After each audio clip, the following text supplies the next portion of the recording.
morning, good afternoon, good evening, and good night to a great Biafrans and lovers of freedom. This is Radio Biafra House of Service coming to you through Radio Biafra London. My name remains Mazi Chinasa Nworu from Alo province of Biafra land, and we are here live and direct. Today is the 7th day of February, being Wednesday, 2024. Therefore, I welcome each and every one of you to today's edition of Radio Biafra House of Service. You all know what's up today. Before we continue, let me also announce that you can be hearing our voice on our FM 102.1 in parts of Biafra land, including Iguacha and environs and many other places. Also, we are on satellite. We are on free-to-air satellite. Therefore, you have no excuse not to listen to this message, this expose today. Moreover, you can download our very low data consuming application, Radio Biafra IPOB Community Radios, IPOB Community Radio. That is our app. Also, if you are connected in the internet, you can listen to us through different ways. Just go and ask Google, how do I listen to Radio Biafra London? And you will have many options, including on social media, Rapture Media, the Biafra Digest, Biafra Television, Radio Biafra House of Service, among others.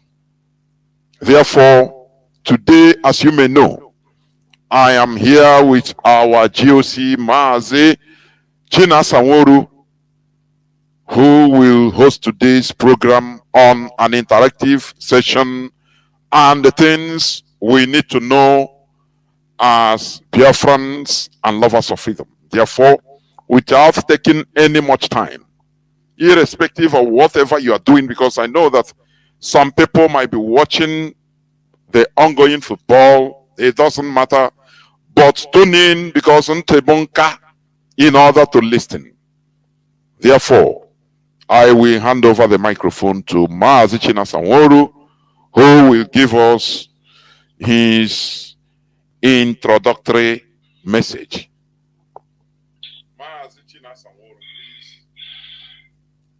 Mazi Chinasa Nworu, please, over to you for your introductory message. Please go on.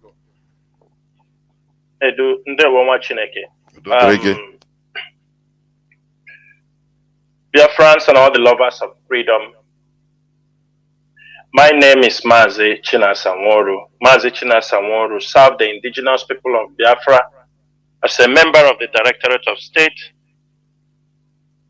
Mazi Chinasa Nworu is from Obingwa. Obingwa is in Aba province. Today, I have come on air to continue to do certain clarification concerning this struggle. Where we are, there is no need, or there is no really need for us to be expecting that every now and then the leadership of IPOB will be coming on air to speak. But there is a need, and I want our people to understand that the era of coming to say everything on the air has gone. We, Biafrans, are not the only people fighting for freedom. There are many countries fighting for freedom, like we are doing. There are also people who have fought for their own freedom before now. There are also people seeking for regional government. There are people in arms. Go to Ethiopia, go to many places in the world. People are fighting for self-determination. we do not see the leaders of those movements every time on air, because what you do in this struggle is very tedious work, unless those who do not have anything to do, or those who have nothing in their hand. For example, I know many people want Mazi Chinasa to come on air to speak to our people. But whatever Mazi Chinasa will tell you also, before I come on air, instructions are being given, he's directed the issues. Sometimes you have to touch. And when one of us is doing that, consider it that the leadership is speaking to you people. If you know the enormous work on the table of the HOD, these are people who will do their own work to put food on the table of their families. This leadership of IPOB, we are not like others. Some others were paid salary that they are collecting on every month. Some of you knew that. But this leadership, because of what have befallen us, we do not have, or we do not intend, because this movement, from the time Nnamdi Kanu was renditioned, we started to handle this movement. We run the struggle on 24 hours. People, we are fighting also for something for our own personal families and extended families. At the same time, people expect us also to come on air on every day to speak to our people. It is not going to work, or it is not going to be the chances of such thing being a reality is very slim. Every member of the DOS have a family to take care of. Every member of this DOS has a work to do to put food on his table, at least pay bills. We are living in diaspora, we are not living in Biafra land, and we are not being paid, and we are not paying ourselves. All we are doing is that oath we have taken to fight for the restoration of Biafra. Time might have gone when some people who call themselves leader, or like the former deputy leader, all of you know, just for him to come on Radio Biafra, he was being paid. Of course, nobody is against that. But I want everybody to know, it is not easy. If you can handle the volume of work in the hands of the HOD, you will understand that you don't even have that time. But it doesn't stop you that you won't come out to speak to Biafrans from time to time. We have a lot to do. I want you also to ask yourself, for 10 years we have created the awareness. For 10 years we have spoken to our people on different platforms. Our leader have spoken to our people on the ground. He has spoken, we have created the awareness. Do you want us to continue on just speaking on social media? Imagine the time Ojukwu fought for the Biafran Civil War. There was no social media. And I know there was a media blackout. But people still support. People still stand and fought for the Biafran War for 3 years. But today, Biafrans, we have our own media. We have our own, thank God, social media came in our own time. Nobody can deny. We didn't have a radio that is covering so wide. We have it on app. People cannot say we don't know what is happening in Biafra land, or we don't know what we are fighting for. If you don't know, I'm sure your friend knows. If your friend don't know, a member of your family knows. If a member of your family does not know, at least you can get some information from marketplaces, union, all the places in the church environment. Therefore, Biafrans, it is time that we should stop this flimsy excuse of, I am confused, I don't know what is happening. Whoever wants to be confused will be confused. That is just a word they use for excuses. It does not mean the person does not know what he's doing. Somebody following kidnappers, somebody following criminals will turn around and tell you, I am. But you know these guys are criminals. You know they are kidnappers. You know the evil they are committing. But you think by your flimsy excuse that I am confused, I don't know who to follow, that is enough for us to accept what you're doing, accept your sabotage, and accept all the rubbish that you are doing in the name of freedom fighting.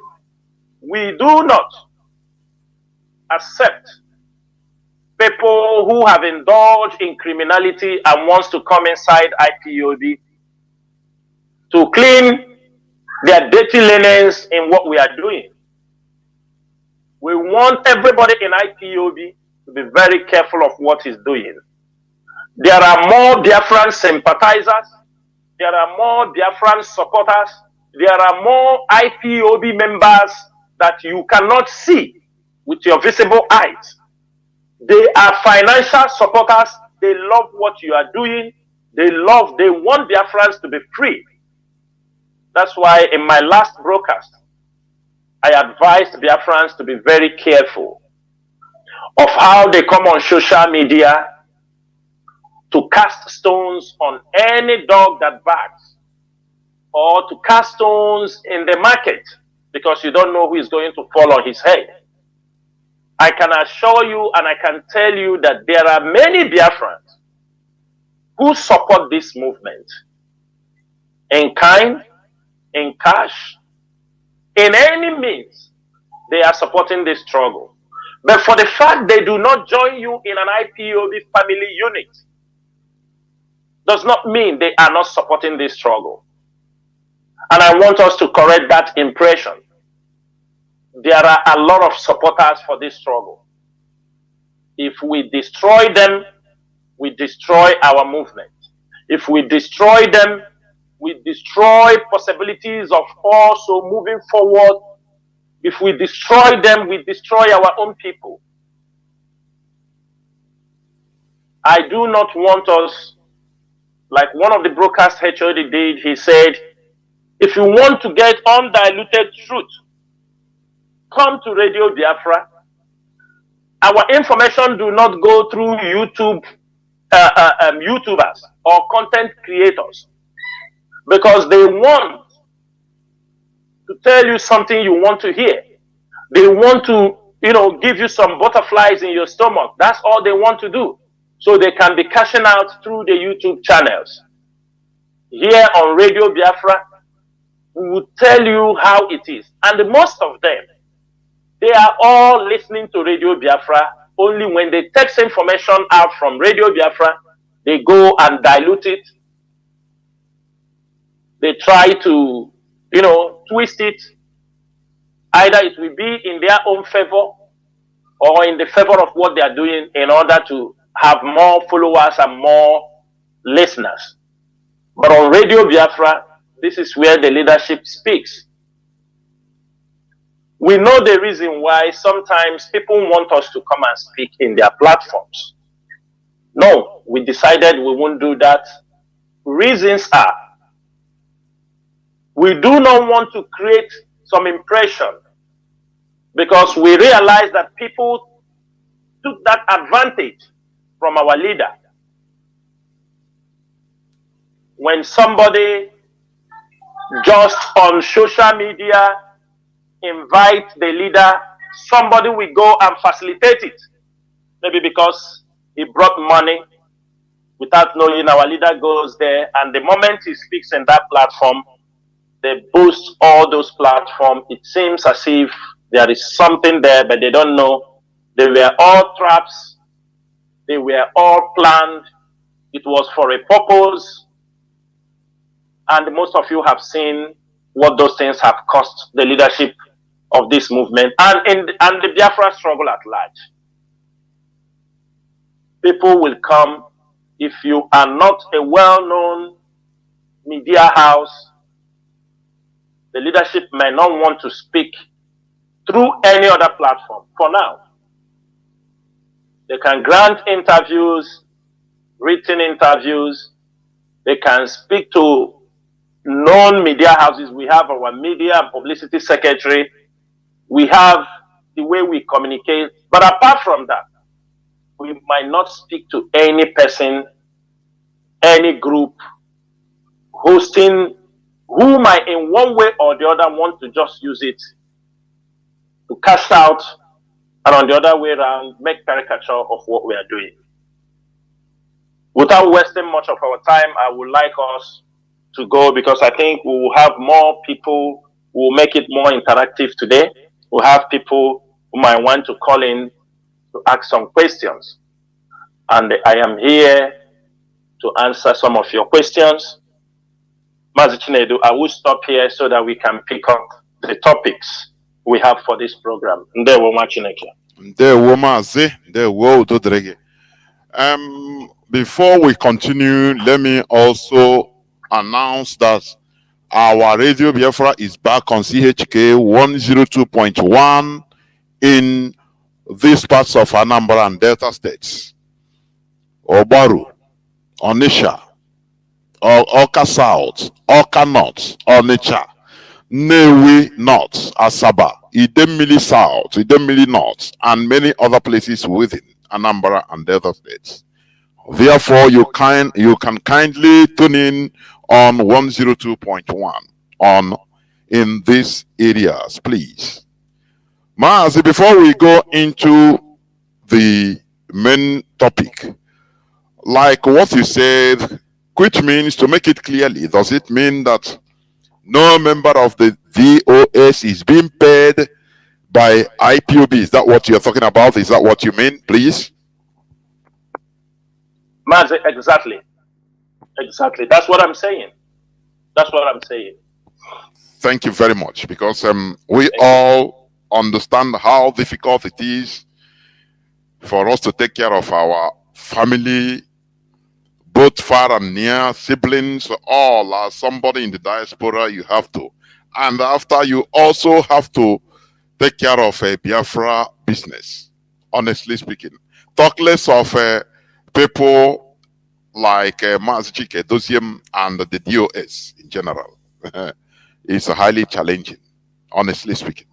So, Mazi, to go into today's business, I want to, for you to start by telling the whole world, the Biafrans and everybody, anyone listening.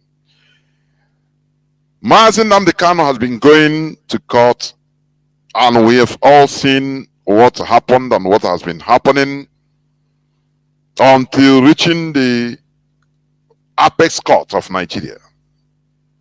We all saw what happened. Now, IPOB has come that, it will reject any further trial of Mazi Nnamdi Kanu on any Nigerian court. Mazi, can you expatiate why is it so? Why is IPOB taking this decision? Please. Go on, Mazi. Go on. Thank you, Mazi Chinedu. Thank you, Mazi Chinedu, for this question, and it's a very very important question in what we are doing, because today is today I will say, just sorry, I want to pick up a date. Okay, Mazi, why I said IPOB, we are rejecting any further trial for Mazi Nnamdi Kanu on any Nigerian court. We have our reasons, and the reasons are enormous.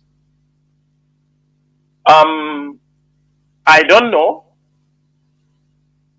but everyone can agree with me that it was on Thursday last week when I posted the flyer.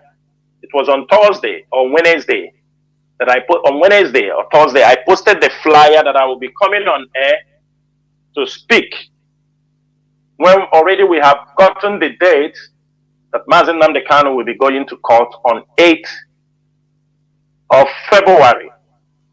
But on last week, when I made that post, when I released the flyer that I will be coming on air to talk about this The following day, the Nigerian government, they said now that they have cancelled the trial of Mazi Nnamdi Kanu.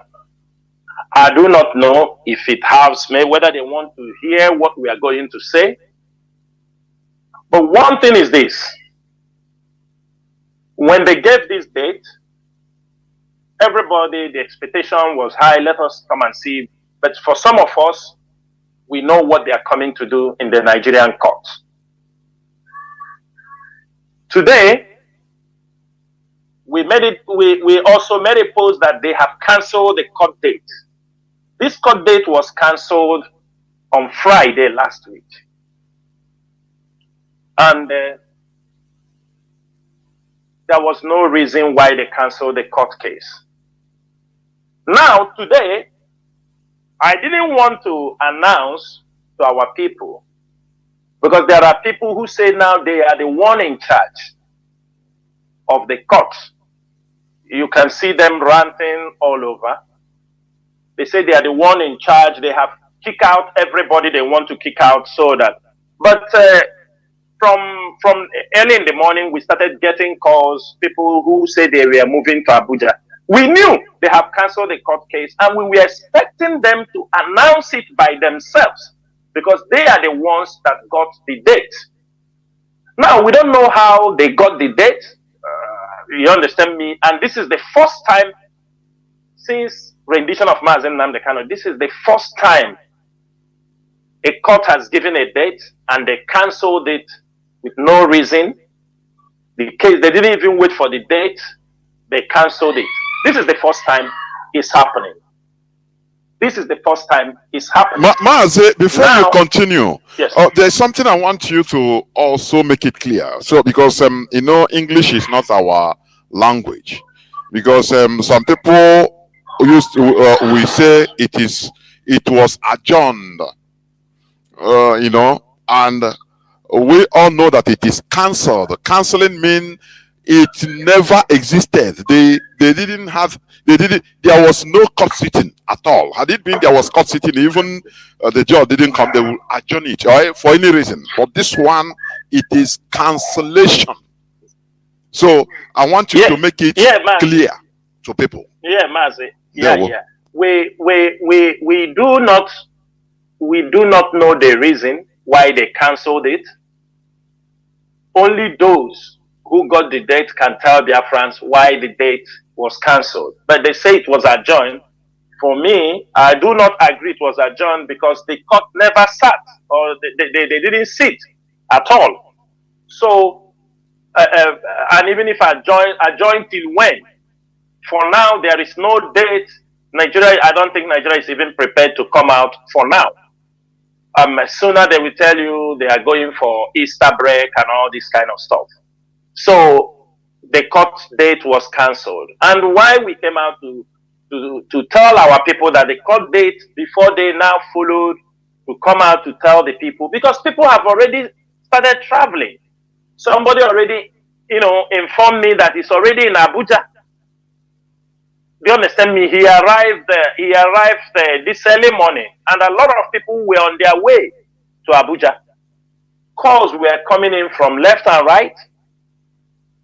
Some say they are on the, so I said, if we kept silent and say, let those who got the date to do this announcement, at the end of the day, it's going to be on our head.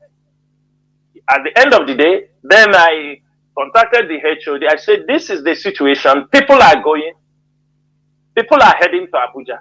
And we know that there is no court sitting on this date. If we keep silent, people at the end of the day, they will start to attack the leadership. That the leadership did not even know that the court case, and we cannot deny the fact. We cannot say, oh, they have, we know they cancelled it. Then people will ask us, why you didn't make it public? We know transport is very expensive. People can pay up to 30,000 to Abuja now, 60,000 going and coming back. And you knew that there was no court case.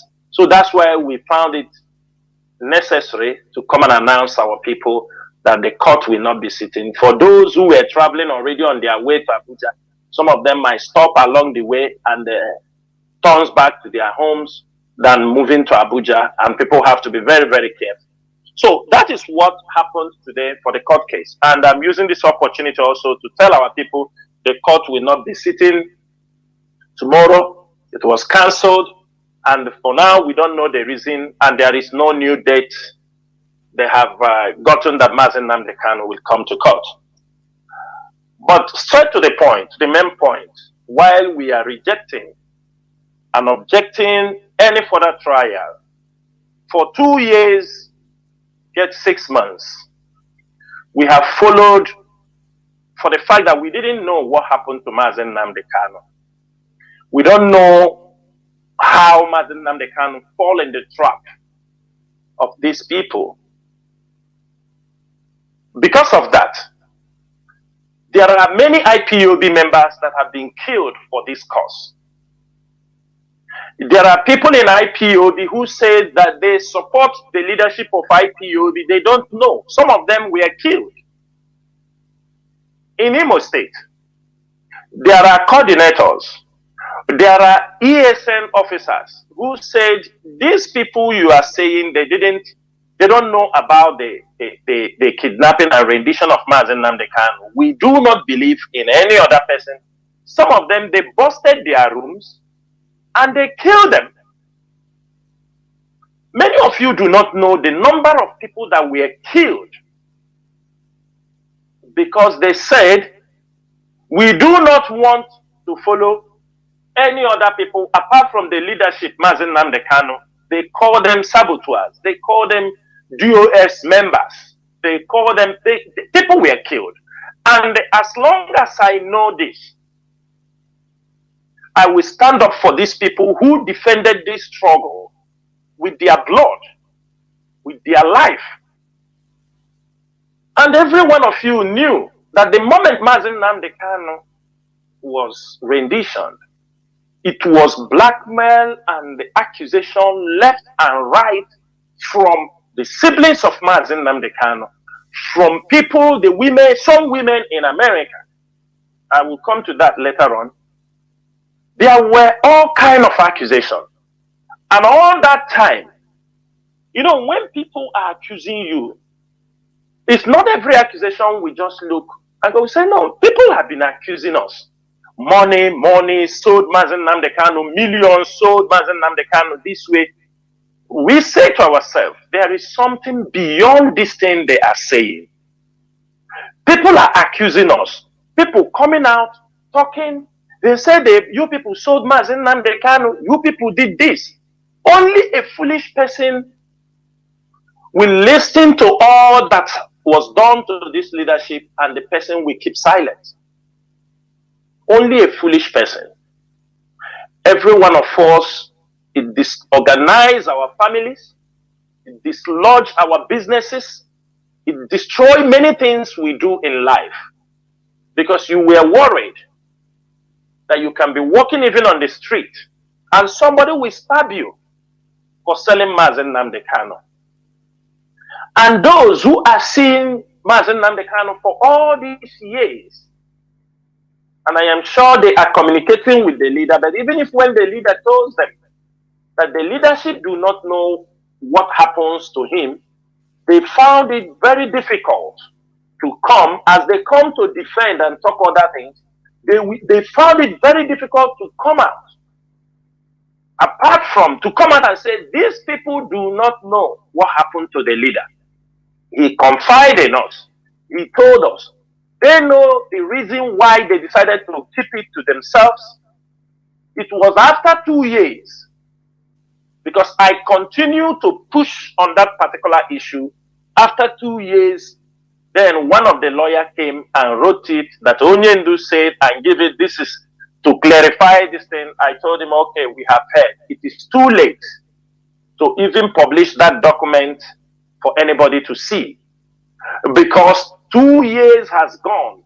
All we were saying, nobody want to clarify all those things. Now, there is something I want us to clarify here. After all these accusations, the leadership now want to know. And when our brother also, Mazi went to meet Mazi Nnamdi told him he was the only one that came out openly and said that the leader said there is nothing the leadership knows about what happened to him. Because of this, we now go investigation. We go deep. We want to understand, because there is no smoke without fire. There are things people are saying. You don't just brush everything aside. We ask ourselves that we want to know origins of all these things.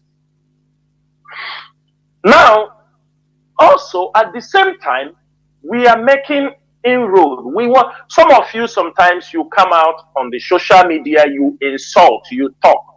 People don't want to hear because they see you that most of you are ignorant of what is happening. I used to challenge some of my comrades. I said, make your own contacts by yourself. Make investigation about things on the ground. Contact people. They are not ghosts. It doesn't mean when you speak to somebody to understand what is happening. It doesn't mean you have compromised. People speak with their enemies. People speak with even those who are not their enemies. You want to get a clearer picture of certain things. Now, why I'm saying this, it comes to a point we want to understand why our people not speaking up for Mazi Nnamdi Kanu. We come on social media, we attack Mazi, them. you mean our elites? Is that what you our mean? elites? Okay. Yes, our elites, our political leaders. We realize most of them, not all of them, some of them, their hands are tied because in one way or the other, they supported what we are doing. They understood that self-determination is never a crime. Now, when they started using IPOB to commit crime, they started using IPOB for kidnapping, which some of them also are victims from their family or cousins and all these things. They can't speak again. When they try to speak, no, it's not IPOB. They turn around and told them, are you not the one promoting them before? Are you not saying what they are doing was right? They found themselves in the middle of, do you understand me? They feel embarrassed. Why? Because some criminals came into the struggle. They didn't know that criminals will step into the struggle in this way. They were saying, what you people are doing is wrong. I can ask you now, Mazi, for over how many years? Even some of them who goes out there to speak for Mazi Nnamdi Kanu, maybe you saw them at the early stage, they go, when they see something, they withdrew back. They saw something. They did not just keep silent because they want to keep silent. They are not that evil as most of us or most of you are thinking. I have to tell you that. Now we realize that why they are saying that DOS have taken money, these people have damaged. Some people have damaged the image of IPOB on the ground. That they see all of us as fraudulent. Mazi, some Igbo politicians, some governors set a trap through some siblings of Mazi Nnamdi Kanu. That is what is happening. That is what is the problem. People do not want to talk about us. They don't even diplomatically, we are being embarrassed. Let me tell you, somebody like Dave Umahi, Willie Obiano, even Okezi Ibazo, and some other governors, Yeso Mwike, they were in a WhatsApp group with Bipchi, the DSS director. They gathered their intelligence. They realized that there is a loophole here. Maybe from the siblings of Mazi Nnamdi Kanu, we can get to this guy. Maybe from one or two persons, we can get to this guy. Some of them came out that, oh, we love what you people are doing. The governors, I'm telling you, some of them, Dave Umahi, Yeso Wike, Owiliobiano, all these people were involved. They were in a WhatsApp forum. In a WhatsApp forum. They now start to say, okay, we are supporting you people with this. Now, a member is one of the siblings of Mazi Nnamdi Kanu. There's no need to mention his name. He will go to collect this support. He doesn't know that there is a wired camera in the place he goes. Everything you mean to take money. Is that the support? Yes. Okay. Yeah. To say we are supporting the struggle. Yes. They will call that they are supporting the struggle. It was a heavy trap, Mazi. It is a trap that have damaged IPOB internationally and the inside. That is why nobody talk to us. Nobody talk to you people. We are just doing this thing. People don't care because they see it. I can tell you, there are over 25 to 30 videos of where people who claim they are working for IPOB, they are working for the leadership of IPOB, and some of them have nothing to do with us. There are video evidence, heavy video evidence. I'm not telling you. There are video evidence in Transcorp Hotel, Abuja, where somebody who is going there to collect money, he meet this governor, he meet this senator, everything they give him, every envelope they give to him, everything they were giving out were all video recorded. The DSS, they were working with these top politicians. It was Dave Umahi, even to a point, Bichi, the head of the DSS, set also his own trap.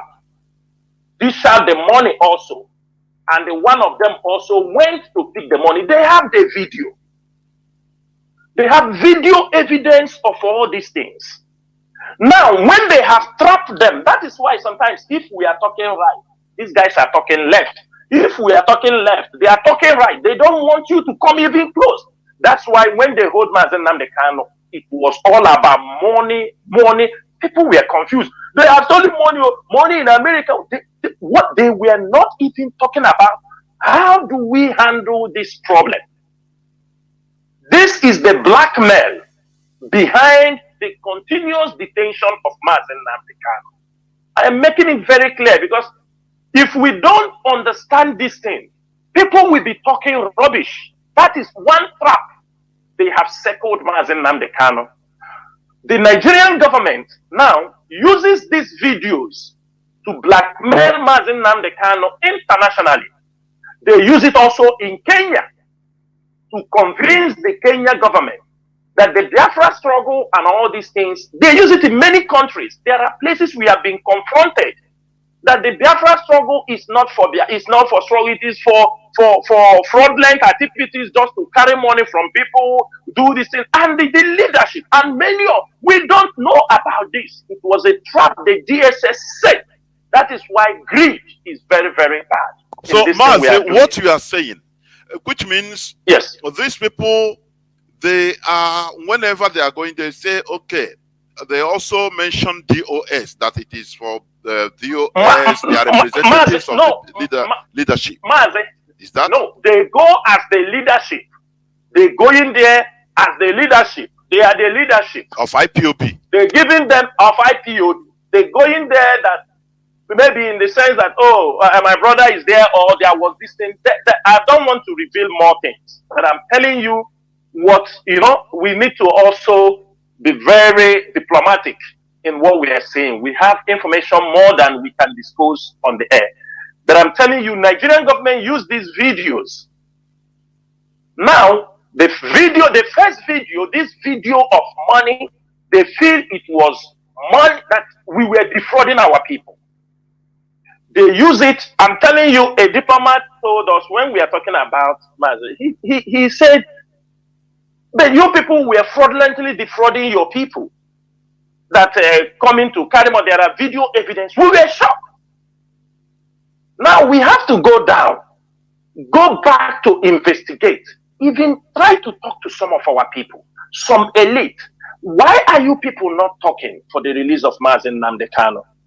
And many of them are giving also this. look at what is happening. We feel you people are jokers. People, you could not even protect what you are doing. People, they cannot, they say they feel ashamed to defend because that is not what they expected. They didn't know Nigerian government went too far. It was a trap set by Devon Mahi, Yesomweke, Odiano, all of them. They understand what I'm saying. Mazi, this is what they are using as blackmail. They say that the Biafra struggle, Mazi Nnamdi Kanu, they collect money, the people are dying, people are dying, they say they are doing Biafra struggle. That is their first.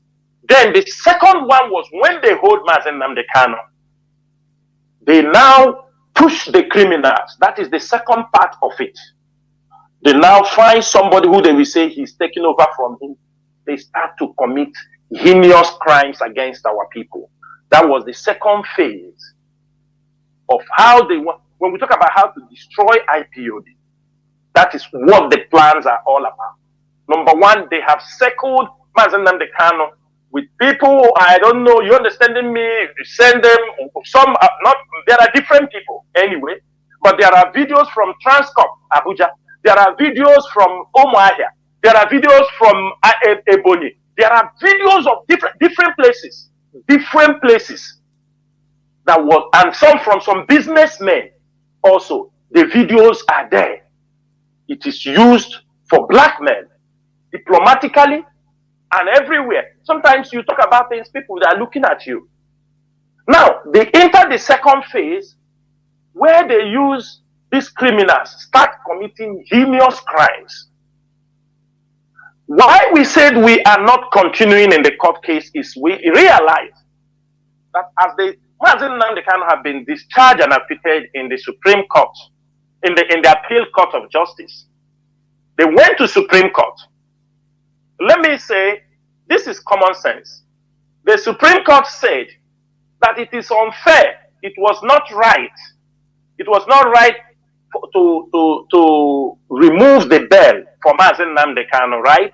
It was wrong to remove. But the Supreme Court did not also use their power to say, okay, it was wrong to do this. Now, I will grant him bail. But Mazi, are you understanding me? Yes. The Supreme Court said that what High Court did by removing the bail clause is wrong. Then the Supreme Court would have used their veto power as the Supreme Court and said, we grant him that thing that they removed there, we are granting him bail, let him go. No, they didn't do it. They sent Mazi Nnamdi Kanu back to the same Federal High Court. Now, the DSS is like a new case coming. The DSS have prepared. All the new cases of Mazi Nnamdi Kanu is based on terrorism. Mazi, are you understanding my point? All the case now, even now they don't treasonable felony case. They have dropped those cases. Those cases are because they know it holds no water to carry Mazi Nnamdi Kanu to court. They knew. They know that if they continue on this, they are treasonable courts that the the appeal courts have discharged, acquitted, all these things, they have trashed it. They go back because they are filing new cases of terrorism, new cases where, let me tell you, the DSS did not keep Mazi Nnamdi Kanu just for keeping sake.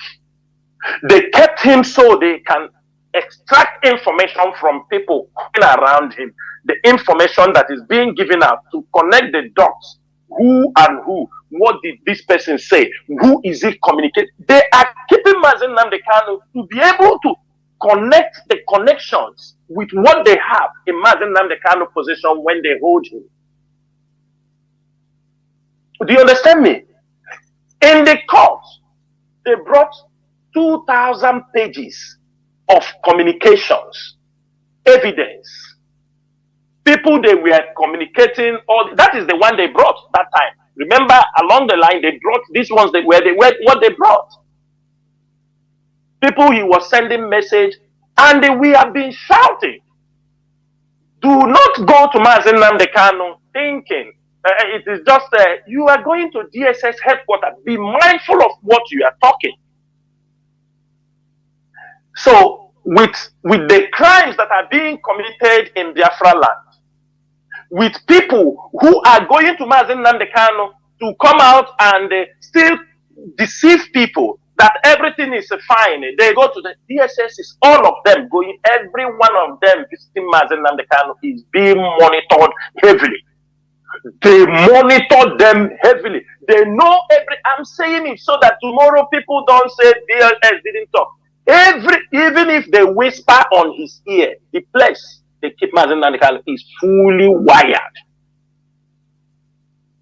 It's fully wired. My brother, this is DSS, for Christ's sake.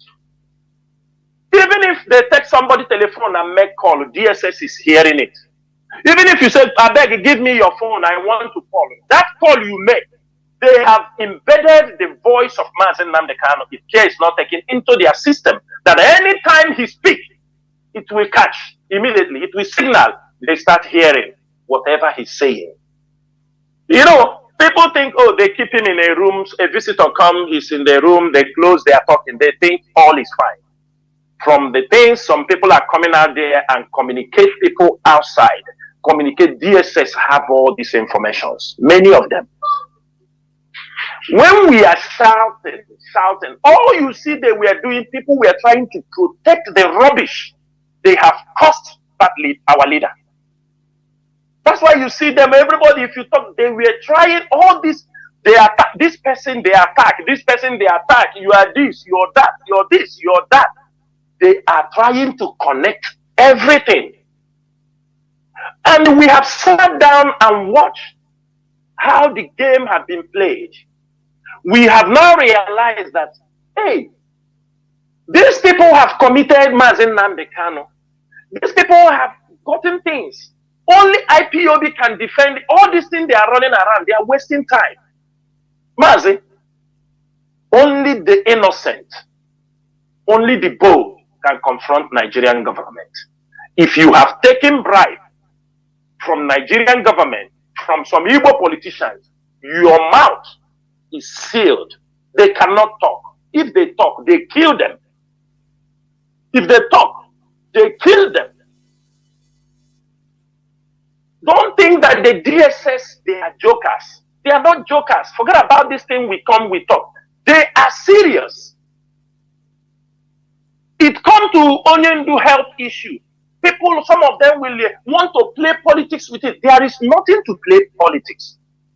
The case of Mazi Nnamdi Kanu this time is different from his case in 2015 and 16 and 17.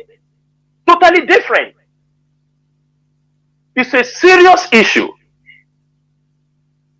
Now, with all these things, Nigeria have also guaranteed William Ruto that they won't leave him, because they know if they leave Mazi Nnamdi Kanu, he will come to file case against William Ruto in Kenya on what happened to him. Then the question is this: why is those cases that the family of Mazi Nnamdi Kanu took over? Anybody that wants to come inside, they fought you, they will fight you like you have a personal issue. You see how the Kenya issue happened. Have anybody asked them what happened in Kenya? What is the outcome in Kenya? They fought everybody. Even, I am saying it here, even somebody we sent in Kenya who investigated what happened to Mazi Nnamdi Kanu was later killed in Kenya. Now, what happened? You try to put this side in UK, where IPOB is fully registered. They don't want us to even step in, and the case is messed up in the UK. Now they have come also because they are protecting something they don't want people to understand. And if we continue in this way, they will use it against Mazi Nnamdi Kanu. He is the one that will suffer all these things. He is the one they are using all these things against, even though he is not the one he took anything from anybody directly or indirectly. Or let me say, he didn't take anything from somebody directly. Let me speak the one I know. The people caught in videos are not anything, but it's being used. Maybe they said this, Mazi Nnamdi Kanu said them. We don't know what they have said. We cannot say. And even if we know, we can never make it public. Now, on that, there is two issues. The blackmail, they're using it on every politician. And what they did is some people, with those video evidence, some people also who feel, maybe Dave Umahi will say, no, we are supporting the struggle. Somebody say, we are supporting. You don't know Dave Umahi is an agent for the federal government. Maybe you don't know. So you told him, he passed information to those people that you are supporting also these people. They start to follow you.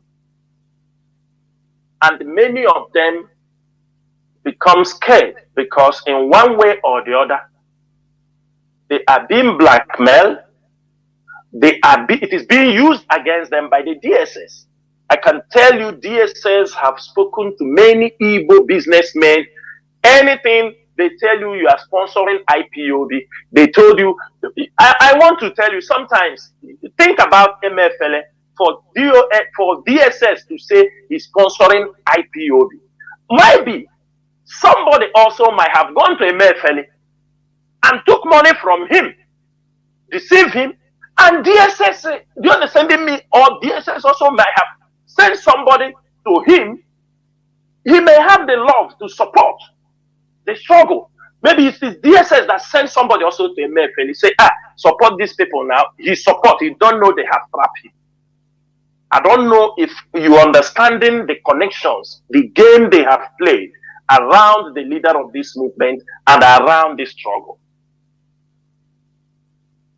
Now, coming to court, it is all the cases of terrorism.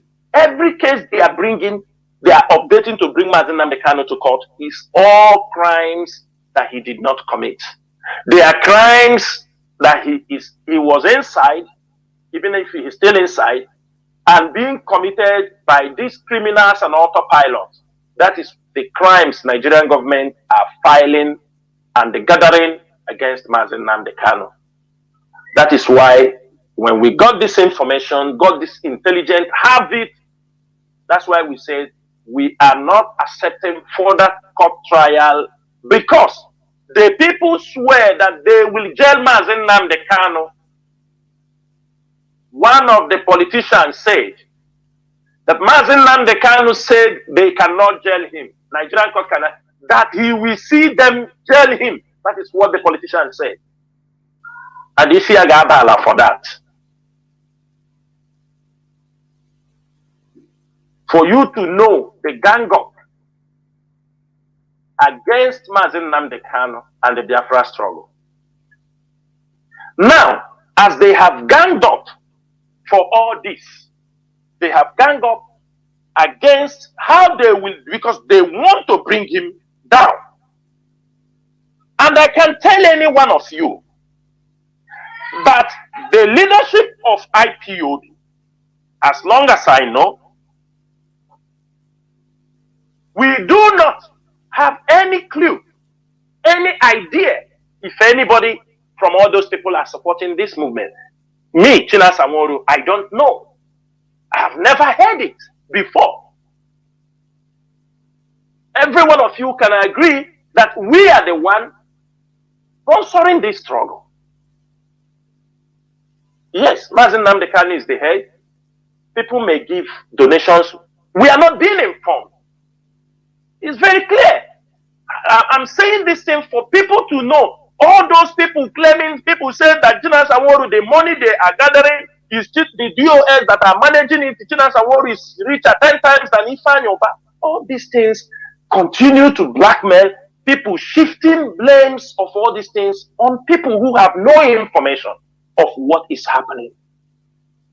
And I will tell you, unless Mazi Nnamdi Kanu comes out and say otherwise, I can say categorically here that Mazi Nnamdi Kanu knows nothing about anything concerning crimes committed by these Ekpetirima people. These other criminals, Ihetenansa, Osumogu, Mbosi, Uli, Ukpo, Arundizog, Okigwe, Mbitolu, Mazi Nnamdi Kanu, because we don't know information. People goes there to feed Mazi Nnamdi Kanu. Maybe You don't know whether they have told him, oh, these boys are fighting for you. So they say, yes, okay. You understanding me? Only that they use it and commit him.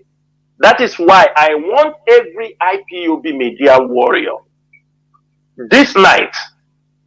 I want every one of you to go to the archives. Bring out all the press release. I'm not telling you to share it tomorrow. No. We have to compile all the archives and keep it. We're going to keep it any day they say they are coming to court. We have our antidotes on all those terrorism issues they are putting on the head of our leader, Mazi Nnamdi Kanu. They continue to gather all these things because they are using it to do what? They want to jail him by any means. That's why we say they will never jail him, and we are going to stand in that gap. I am making these things very clear today so that people will know what is about to come, what they are planning, the mindset against our struggle, the mindset against what people are thinking against us, and we don't know. Sometimes people will tell us there is somebody, he came, his name is Biafra, he came to, he said you people sent him, his name is Biafra, there is support. So who? We have an inquiry line. We have. I know some people may want to support this struggle. They want it to be discreet. They don't want their names. And people are using that advantage. If you hear the number of people, the kind of money people say they have donated to IPOB, you will weep. That is secretly, right? We don't know. Secretly, Mazi. And we don't know. Money runs in millions of dollars. We don't know. We don't have idea. And this is what they are coming. Even to the point that the sibling of Mazi Nnamdi Kanu, because I want those things to be clear. When they were saying we sold Mazi Nnamdi Kanu, he called Azayoba when they are trying to tear the DOS. This Kalonta, he called Azayoba. He told Azayoba, you are stupid, you are in the DOS, you don't know what is happening. These people are carrying money. Azayoba had a discussion with me. Said, this is what he said, I have the message. So the question now, we will be the last people you will say will be carried money. That do you understand me? We keep silent. As a guilty conscience, only know when you hear guilty conscience fears no accusation.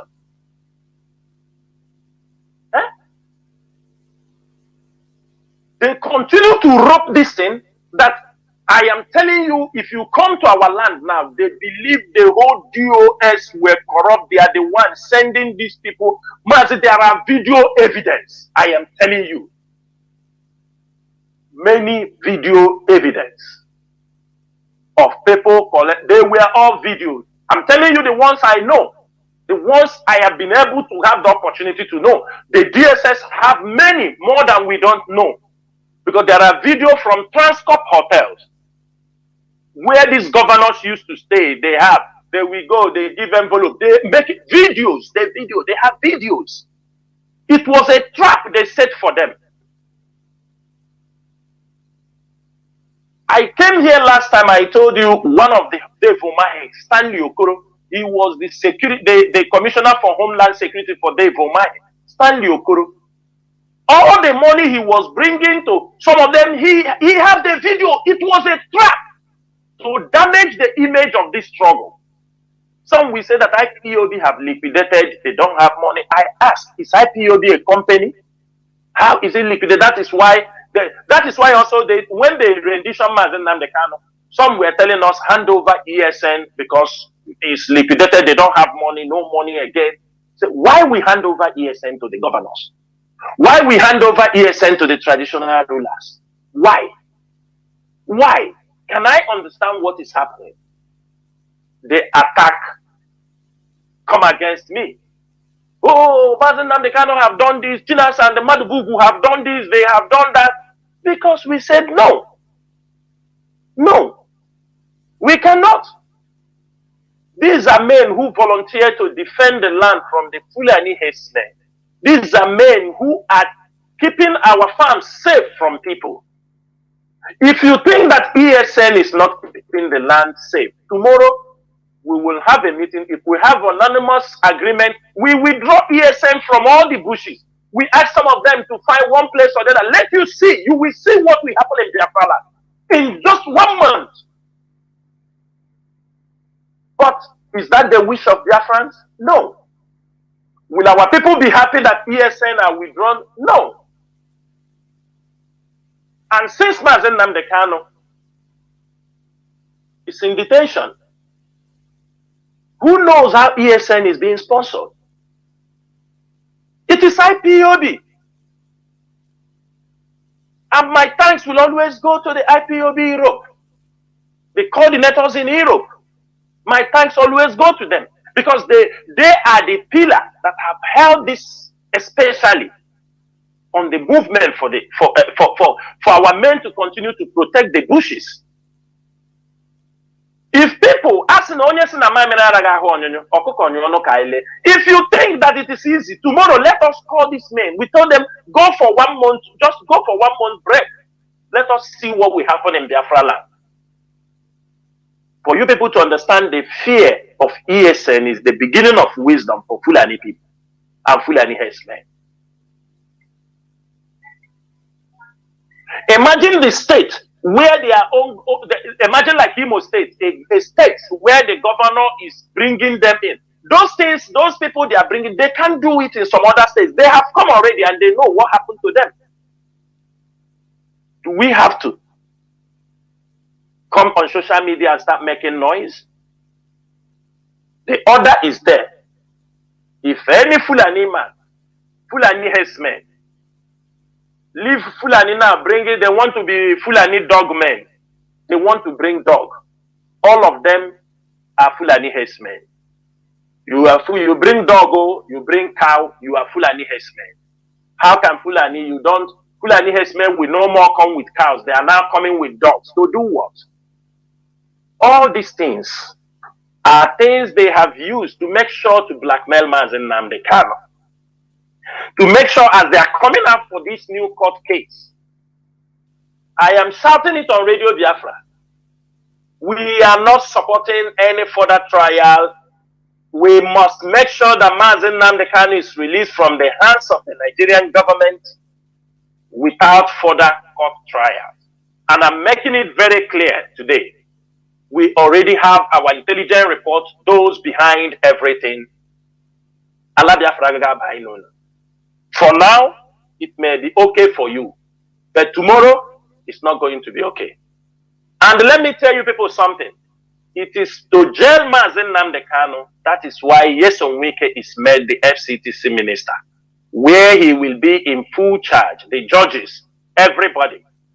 Maybe after he might have, if he succeeds to jail Mazi Nnamdi Kanu, then they will remove him as FTC minister and find something else. Nyesom Wike swore that he will make sure that Nnamdi Kanu is jailed. That is what he said.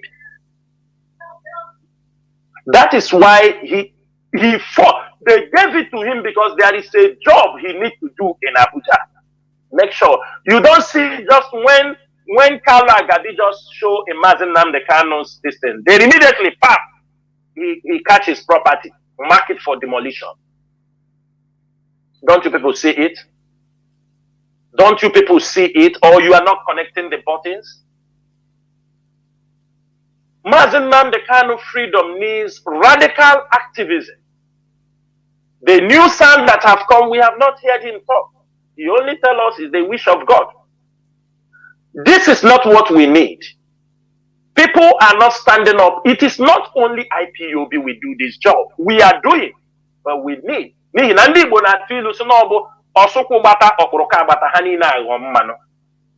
must, in any means, there must be people we must touch. People we will use. It It is our people in government that will pass information for us. You can't, you don't have any, there is no way you will get certain sensitive information without your own people who are also in government. You cannot get information from the military without your own people or your sympathizers inside the military. You can't get it from the police. There is no way you can get it. It doesn't happen. A tracking device, you don't have listening device, you don't have tracking equipment you can use and say, I'm listening to their conversation. No, you need people around who will get the information from you. For you to be able to work, you cannot dislodge a government by being far from them. You must have insiders. The way they have planted people inside IPOB is the way we must plant people inside their own government. That is the way it works. We must have our sympathizers everywhere. So when you come on air, you don't know who is your sympathizer, you don't know who is not yours. You come on air, you just, you attack this person, you call this person criminal, you have no reason, you have no evidence. You have many of our people killed in Olo, in Osumo, have you asked even how are they killed? For example, they see you, they said, hey, we saw a receipt from Inland Revenue in Aronu Zoo. They kill you. They saw a policeman, their own brother, who might even be helping them. They kill him. They saw their brother, who is also defending them. There was a lawyer who is defending IPOB members in court. He used to go on to defend IPOB member. They kidnapped his in-law, took from him nearly 18 million naira.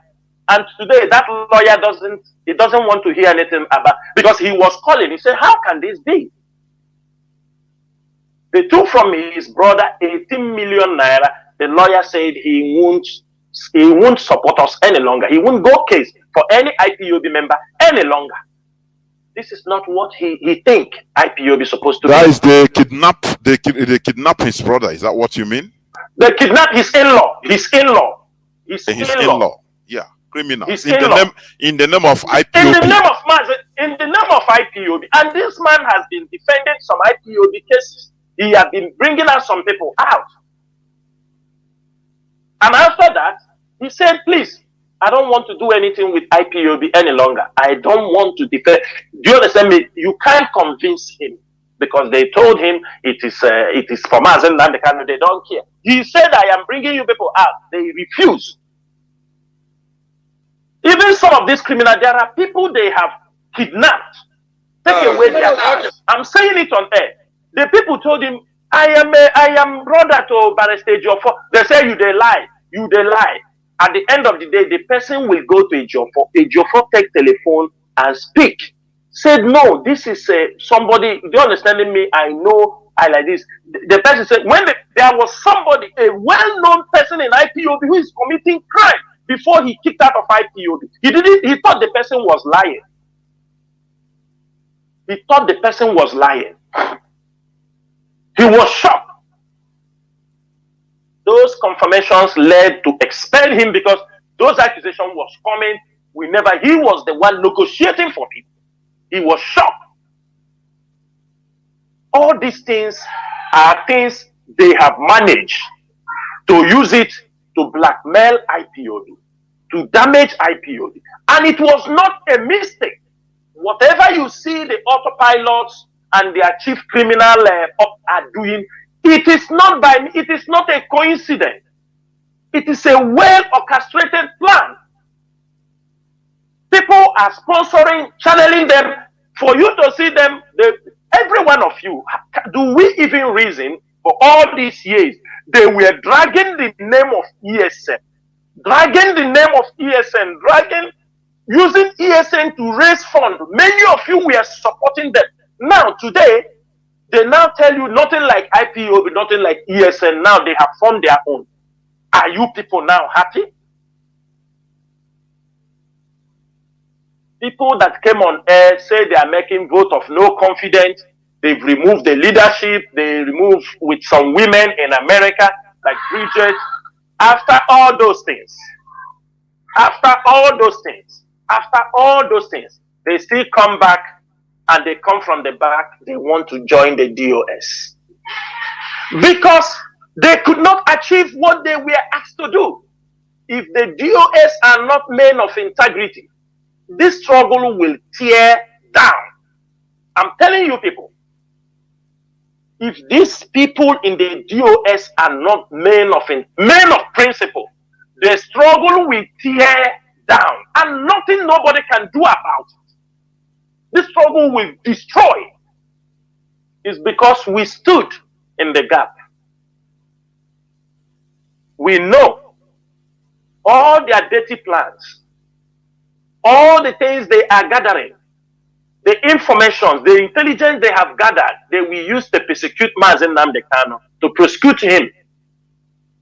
We all have all the intelligence, the ones we have.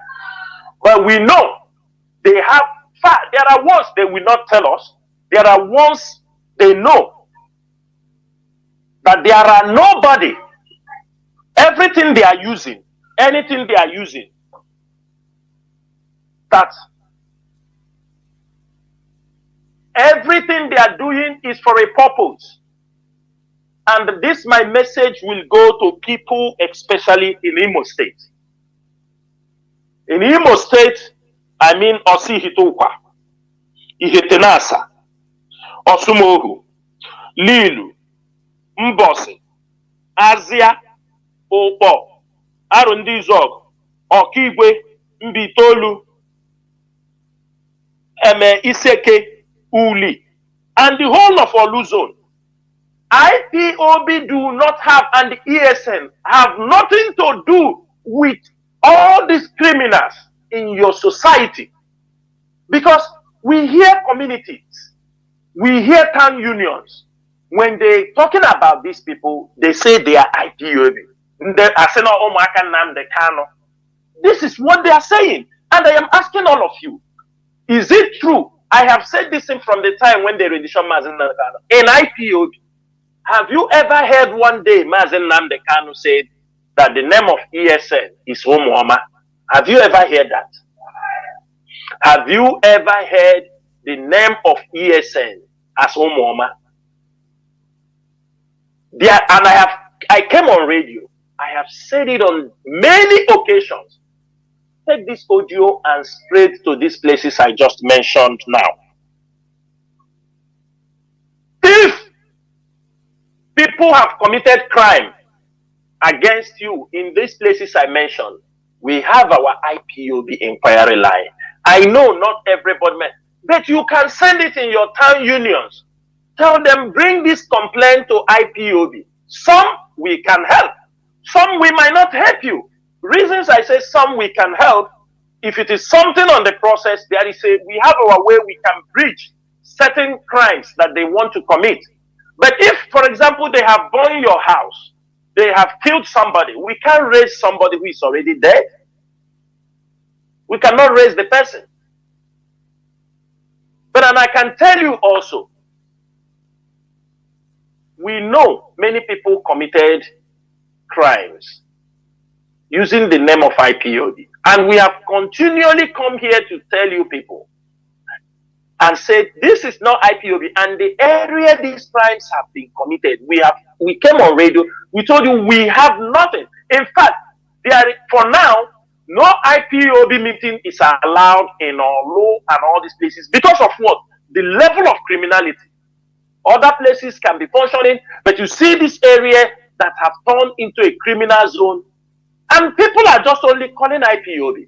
They forgot who the governor is. That this man was a former highway robber. A former highway robber. A former highway robber who have many kind of boys. They know him. He's from Olo. Am I the one? He was a former highway robber. Before he picked money, they bring him as a driver. From there, he changed. From there, he found himself. Because that is Nigerian politics. Nobody checked the record of who is in his government and who is not in his government. Just like a Soludo recruited one of his head who was a criminal who have served jail time in Nigeria. Then he appointed him as a personal assistant. It doesn't happen. So it means that they don't even have the mechanism to scrutinize and to profile criminals. That is why you see the Nigerian police, you see all of them, many of them, some were criminals in the prison. I have never seen where they pick prisoners in the prison and they recruit them inside the police force. Instead, if you commit a crime in the police, you will be jailed and dismissed from police. But Nigeria goes to the prison, takes some criminals, and recruit them inside the police force. All crimes being committed, everybody go out there. There are people using the name of IPOB. If you call him, Mr. Man, you said you are IPOB, who is your command? He start asking you, where is your unit number? Showing you, he said, he start asking you, I'm ESN. And you will see, this is a voice of a northerner. They are the one using also the name of IPOB, kidnapping, committing crime. Because they have found out that Olu is a carcass. Every animal, hyena, jackass, every animal is heading there to commit one crime or the other and go away free because the governor is... You ask yourself, is there a governor in Imo State? All these things are happening. Because he knows nothing than crime and criminality. That is what Hope Uzodimma knows. Hope Uzodimma knows nothing than crime and criminality. That has been all his life. Most of the boys disturbing, these are all his boys. Drug or crime, all this. That is why you see Olu is no-go area. They have killed innocent people. And at the end of the day, they call IPO, they call Mazi Nnamdi Kanu in the prison. The money they have reaped from kidnapping in Olo and part of Anambra is alarming. The money have run in billions. If you want, even this one they call who fake his date, they call Gentle. He fake his date and ran into, he's demanding millions from communities. The community, he's demanding 200 million from a community that this is for they will use for Mazi Nnamdi to handle the case of Mazi Nnamdi Kanu. 200 million. This boy they call Gentle the Yahoo is calling a community, demanding 200 million from the community. If not, he will come to burn their houses and all these things. It is money they will use to continue to fight for the release of Mazi Nnamdi Kanu.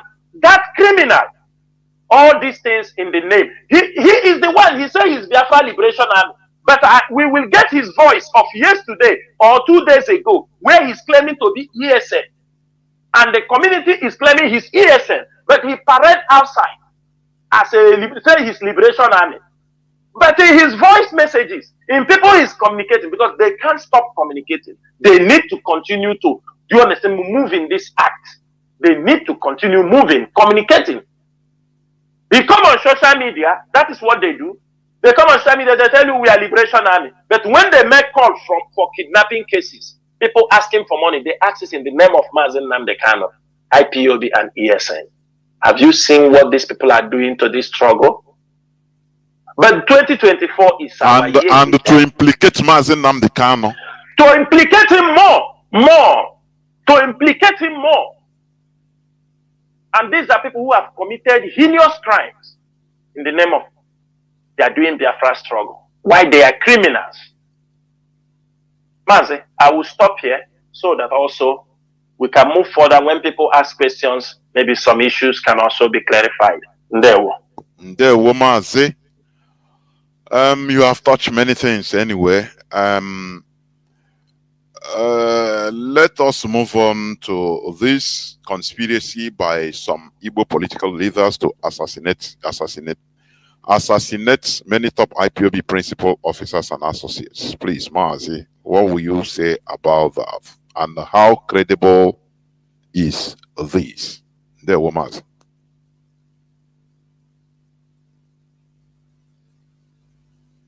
Mazi, Ndewo. Mazi, you know, the problem is that we love to bridge crime before it happens. That is one thing we have learned in this struggle. because already our place has become a place, everything they want to associate it with crime, tag IPOB, tag this. So the ESN and IPOB intelligence unit, our work has become, we try to bridge things before they happen. If we got the information, if we got the intelligence, even if it concerns us or it doesn't concern us, Mazi, we take it very serious. Mazi, the assassination, conspiracy and plan, I will tell you something. The day they invaded, let me tell you how they work. The day they invaded Mazi Nnamdi Kanu home, there were people they were expecting there in that place who used to help to support Mazi Nnamdi Kanu directing the struggle. The plan of the people that sent them, they wanted to kill. You know that time Mazi Nnamdi Kanu used to address our people in Aparuku all those times.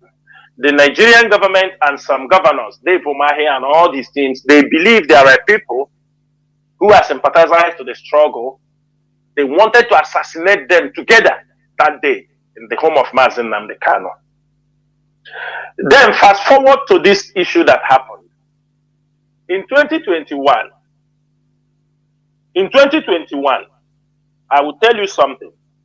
Before the rendition, if all of you can remember the day they attacked Barrister Ifeanyi Ejiofor's home.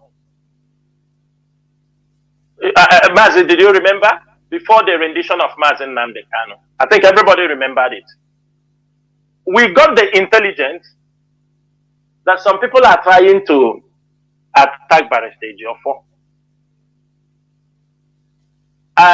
When I got the intelligence, Barrister also, I think he had the intelligence, we discussed about it, and I told Mazi Nnamdi Kanu, I am sure I told him, I said, you know, it was the time Mazi Nnamdi Kanu appeared in Jerusalem and started moving. He's no more in Nigeria. They tried to, that time, we realized that was when they were rounding up. They were getting closer to Mazi Nnamdi Kanu. And that time was when we got some information where they are saying, rounding up. And we thank God that we also used to tell Mazi Nnamdi Kanu, there is a conspiracy like this, there is a plan like this. Most of you did not know that that day, they came to Barrister's house. Most of you did not know that Madbugu was with him in that house that day. That is what many people did not know. I think there was there was a case they are about to go, Madbugu sent to Ejiofor. He was in his place that day. And I told Onyendu about this assassination plan that time. He said, leave it, maybe this talk, you know, people can be talk. It didn't take 3 weeks. It didn't take 3 weeks.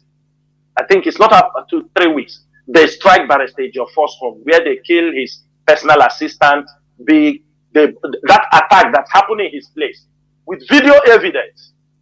The police said they didn't come there. The military said they didn't come there. The DSS said they didn't come there. All of them have denied they didn't come to that place. When they did it, it didn't take long. Mazi Nnamdi Kanu was kidnapped and renditioned. Their plan was that Mazi Nnamdi Kanu, when they brought him back, that Ejiofor will not be able to surface for the case. It's a strategy. They wanted to kill him that time. So when they bring Mazi Nnamdi Kanu, this thing that is happening now with his case is what's supposed to happen 2 years ago. They want everybody to run away. Nobody will come for Mazi Nnamdi Kanu. But we thank God for the courageous spirit in Barrister Ejiofor. We encourage him. But he said, no problem. Anything, even if they need to arrest me. Remember, his case was not cleared that time. DSS was looking for him. Everybody was looking for him. And at the end of the day, he promised that he will go. He said, I will go. If they want to arrest me, then they should arrest me. And that's how he went into that case. If you ask Barrister Ejiofor, before my last broadcast, you know what I'm saying? I got the intelligence that there is a group of people among a group. They call themselves cult or this, and they call them, I don't want to mention their name. Just let me leave their name. I got the intelligence. There is a plan they want to, that if a Ejiofor leg comes in the east, that they will kill him. I didn't do what I did was I know Barrister was going for some case in the East. There were some cases he was attending in the East. Anybody know Barrister Jofo? Ask him. For 2 weeks, I call him 3, 4 times every day. Barrister, are you okay? Barrister, are you okay? Barrister, when are you leaving the East? Barrister, please leave the East. Anybody can ask Barrister Jofo, was this thing happening? You tell me one day, don't worry, I will finish, I'm going. Don't worry, I'm rounding up the case, I'm going. And anytime he's going, I don't feel comfortable because I know there were some plans. People who are, they understand me, they said they will kill him, that they will cut his head safe and bring the head to people who send them. At the end of the day, I continue to disturb Barrister Jofo. And that time I am disturbing him. Benjamin Madubugu raised an alarm. 2 hillocks filled with some armed men, they passed in front of his house and broke an egg in front of his house. We got information they want to attack Madubugu also. They said they will burn his house like this. Immediately, we took action. We start to, because I told you we know how to breach certain things. We know where we go. We say we are looking for these people. Everybody starts those who will run. But what used to stop IPOB sometimes is that when you take up some challenges, it looks like it is personal. If you start to pursue the criminal, it looks like it is personal. People will turn the story around. That's why most of the work IPOB do, we try to do it on the ground because the enemies are too much. It is for the betterment of our place. That people came in December and December was quiet. It was people that did it. We don't come to take the credit. If they doubt, I have said this last time, if they doubt that ESN and IPOB is not in charge, let us try just for 1 month. Let us try. Let us just tell us, no, it is not IPOB, it is not ESN that is controlling this territory. Let us bet. Anybody want to bet us? Let us bet. In 1 month, they see what will happen in Biafra land. In 1 month, we release the mad dogs in the street and everywhere. But they don't want to give us the credit. They don't know what we are fighting. I continue to call Barrister. I told him, Barrister, leave. Barrister, leave the southeast. Barrister, leave the southeast. Don't stay in the southeast for a long time. Then when he came into Abuja, there are more things. I'm not going to say it on air. When it happened, I told him, Barrister, don't play with your life. Life is, you lose it, it's gone, it's gone. One thing is this, even the siblings of Mazi Nnamdi Kanu, they are not free from this assassination plot. Because these people are planning, even though they are going that if they jail Mazi Nnamdi Kanu, they will go after the family members. So that nobody will continue to talk about this case. Nobody will go for appeal. Nobody will go for anything. They will scare people, everybody away through assassination. That is what their plan is all about.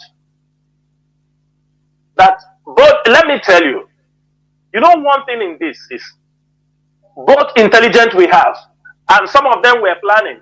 We get some. One is one of the people is one of the lawyers is planning. If it happens, he will run to UK.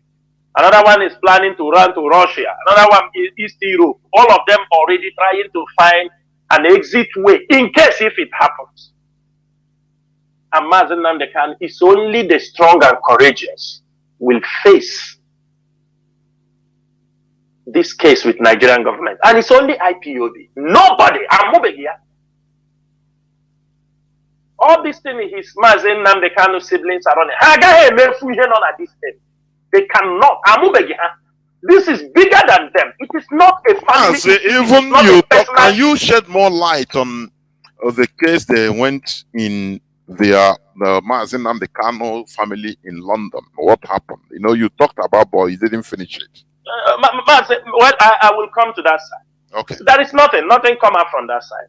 So this conspiracy is very high. Their plan is clear the people who have the ability to confront the government. Clear the people who have the ability. They have tried to.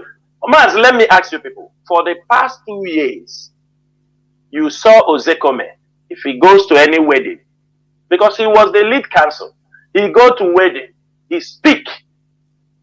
You know, I don't know why people don't like people who sincerely helping them and supporting them. Everybody can agree with me that for the past 2 years, Ozekome, when Ozekome stepped into, there is no symposium, no conference in America. Everywhere Ozekome will stood to defend Mazi Nnamdi Kanu, to defend the Biafran agitation. Because he knows what we are doing is not a crime. Self-determination is not a crime. But I can ask you now, since they removed Ozekome, who is writing, who is speaking? At least, who? That's what they want. The moment after the case on 15 December, I told you people, I wrote it on my timeline, that the next plot is to dislodge the lawyers so that they will have a free hand. They know the lawyers they cannot confront. They know the lawyers who are tough. They know the lawyers who will confront them, even in the court of law. Law is not, we are not lawyers, but we understand in everything in life, there are people who know this is it is also a very cunning and trickish profession. You need to know your eons, how you be creative with words, how you can coin things. There are many lawyers there who don't even go to court. They have not gone, they don't know. It's not speaking English. There are people that can win. That is why when you see people go to cases in ICC, it is not like it's political. How do you be able to manage it and win the case for your client? And the Mazi, in this case, so lawyers that are also clean, that have no back dealings, that government will lay hand on in order to blackmail them. Thank you. In order to blackmail them or do anything. When they cannot blackmail you, what they will do is to eliminate you. And that is what they are planning. And the Jofo is their first target. They know if anything goes wrong in the court, there is possibility a Jofo to come and apply. Are you understanding me? His studies may be needed. They don't want this. They may feel that if something go wrong along the way, a Jofo can be back. They may know that. Everybody go and write it. Because these are people who may not be able to accept the injustice because they know that this is wrong. But Mazi Nnamdi Kanu have right to pick any lawyer he wants. All these things we are saying is for our people to understand that if we want Mazi Nnamdi Kanu out, it means a radical activism. It is not only for us. People must raise their voice. You are asking, you are not talking. But have you investigated why people are not talking? Have you asked these questions? Or you want to just put the accusation, they are not talking, they are not talking. Have you investigated? No. Why are these people not talking? Some of them are on blacklist. Because at the time when Mazi Nnamdi Kanu came out, some of them, they have marked them. Maybe those who even signed for him, who rally around for his first release. What we are doing, it needs a systematic and strategic thinking. Because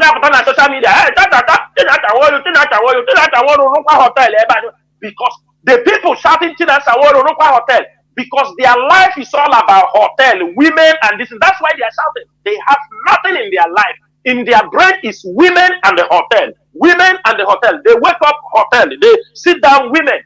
That is why you see them shouting hotel, Chinasa Nworu hotel, hotel, because they wish if I have the hotel, they take it where they will be importing women, both underage and the aged women. That's all they want. That is all what is in their head. That is all what is in their head. They won't say Chinasa Nworu build factory. Chinasa Nworu build. No, it's a hotel because hotel has been embedded in their brain.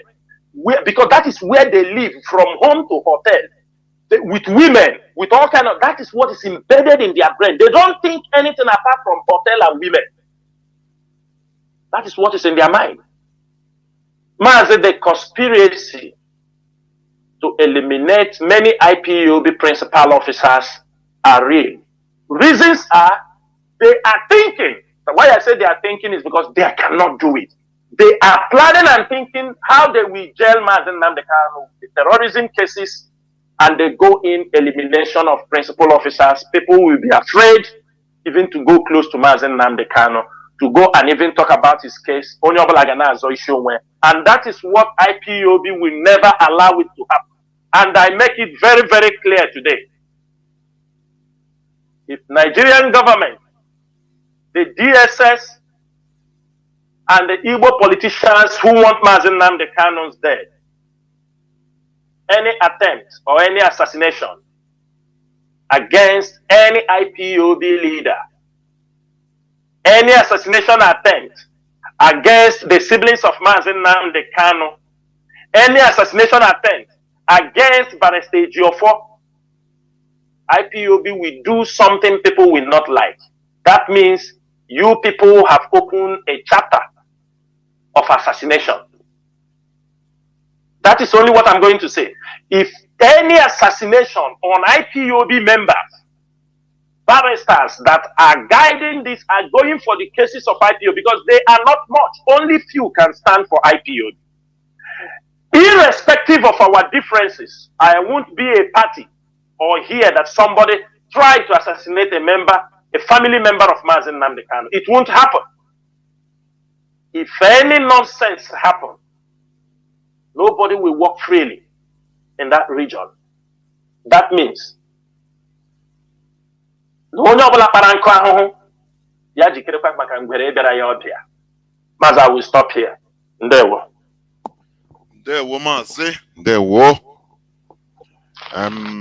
Let us, because we will open our lines, but before that, let's go to the final, the last but not the least. This is concerning the rise in kidnapping and the influx of Fulani headsmen into Biafra land. Now, as you are saying, we all know, you talked about Imo State, even some parts of Anambra and all the rest.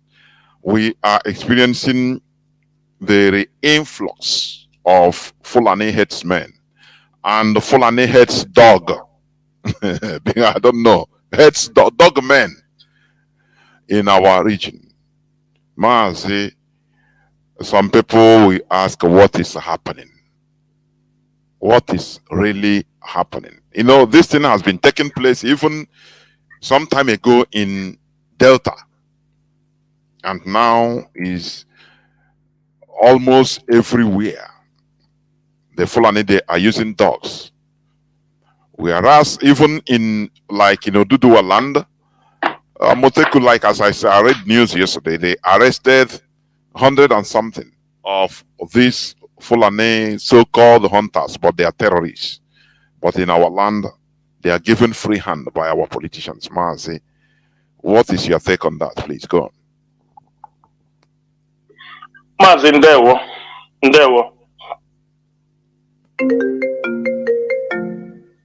Mazi, are you hearing me?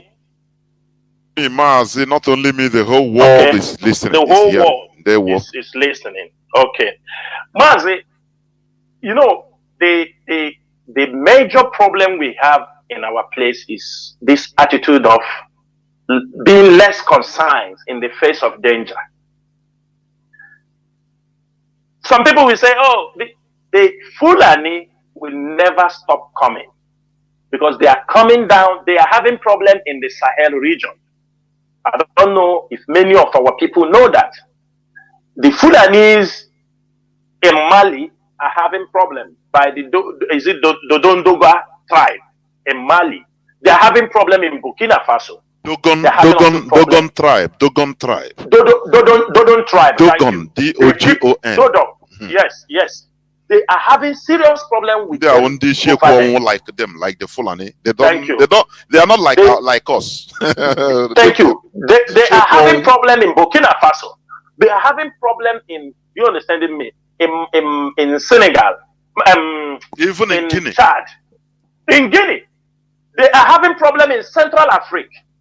They are having problem in Sudan. All these places, and all of them are pushing down. Our people are thinking it's going to be over, maybe tomorrow or next tomorrow. Today, we have heard 150 men invaded a community in Kogi, killed many people by a house rep. I have been shouting this. Enugu people used to be less concerned in what we are doing. Enugu, Enugu, Enugu, Enugu. You know, we don't want to be very selfish or being stupid. If people know the amount of work it takes to organize men to sacrifice what they are doing and be in the bush, you will know it is not an easy something. It is not about money. Because you can give people money, they will take it, they won't do what you say. We are in a difficult moment that you will see young men who left their jobs, who left what they are doing. They sacrifice themselves to be in the bushes because of the influx. Presently, the ESN operation have been drafted towards Benue border, Enugu border, because Enugu is very porous. Enugu is porous. So for us to even curtail them, we have to come between the borders of Ebonyi to curtail the Enugu, then before we walking on Enugu, then in Benue, they are coming. Because imagine when 150 armed men can enter your community. What do you expect will happen? Fulani herdsmen. What do you think will happen? Complete massacre. What do you think will happen?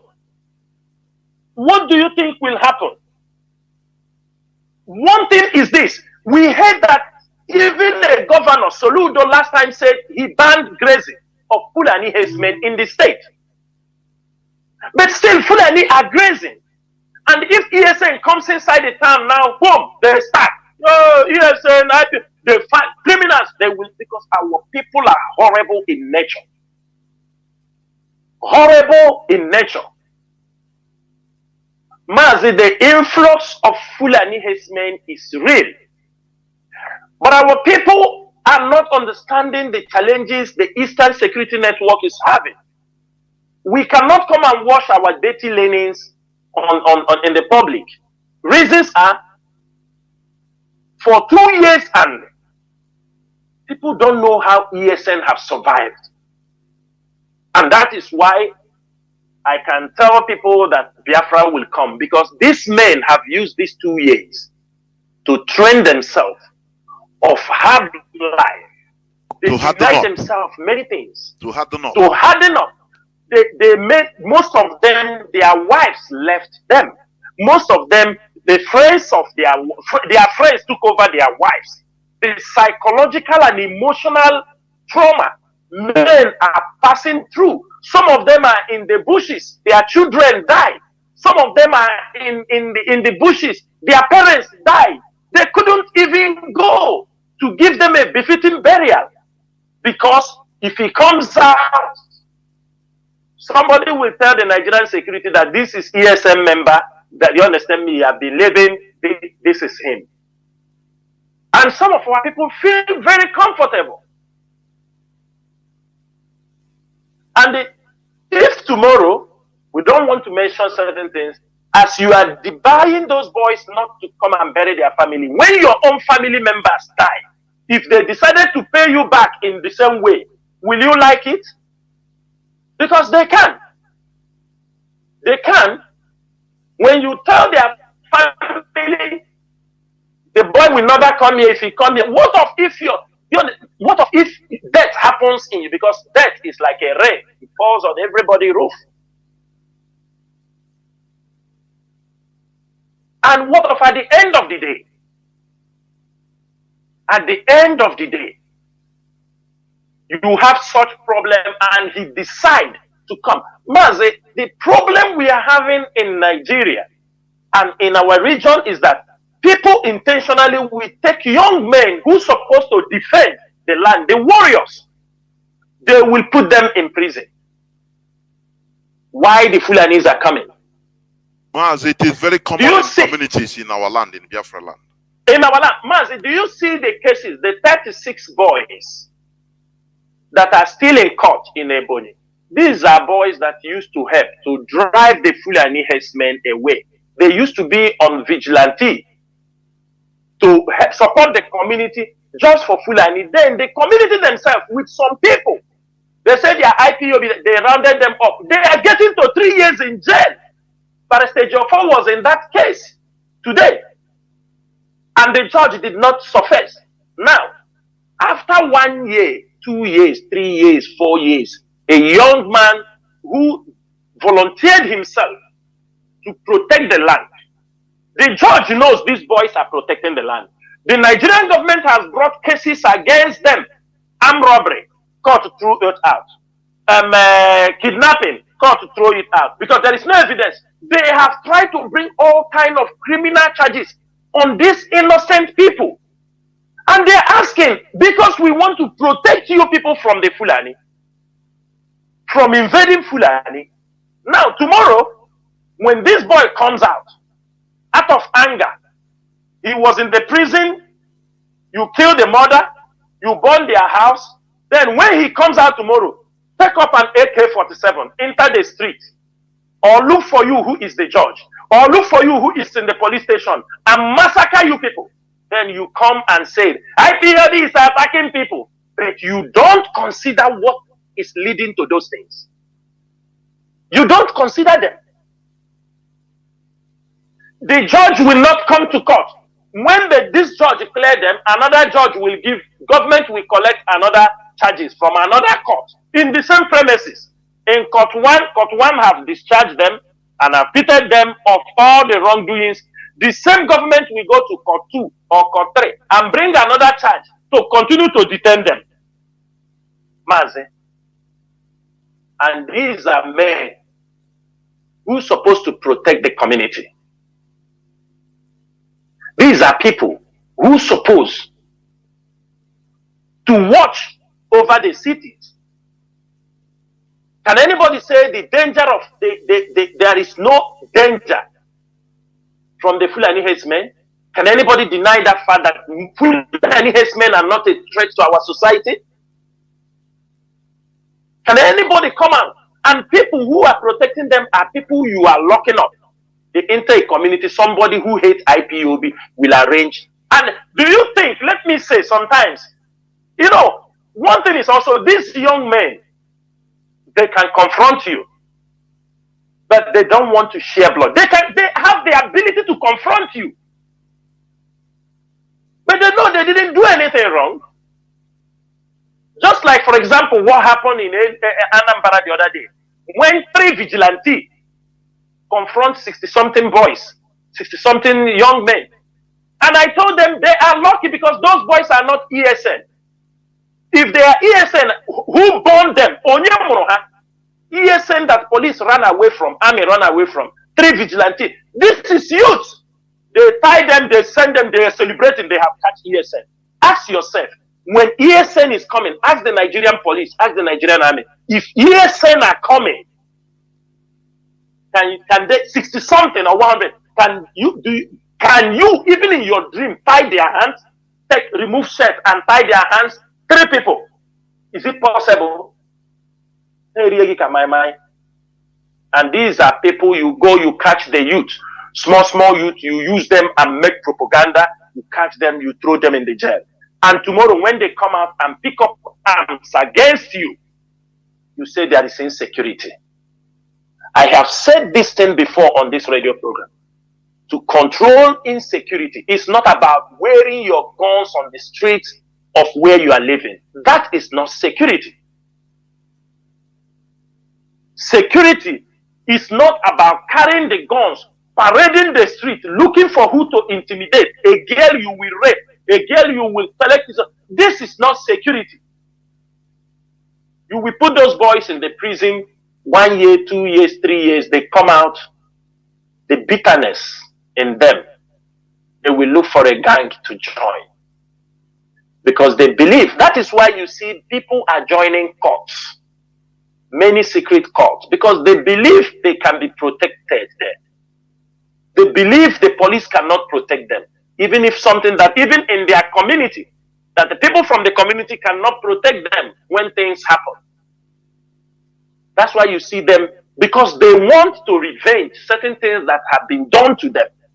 They now look for a group who believe in the ideology of do me, I do you. Who believe in the ideology of revenge. When you attack them, they must come to attack you, whether you like it or you don't like.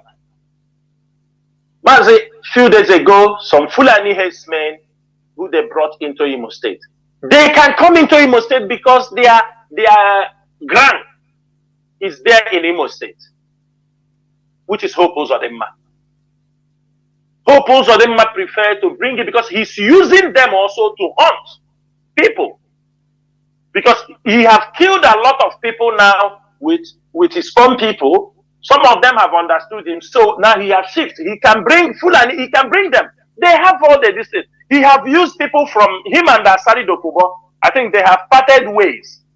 He have brought them, those ones have killed. So now he's importing also Fulani. Tell them, bring them. They will give them assignment. It was just lucky. And where did they drop them? Do they drop them in Arundizo? Did they drop them? No, they dropped them in the city. They told them, bring them in the city. If not that people raise alarm. You will see those people at the back of Obin's barracks.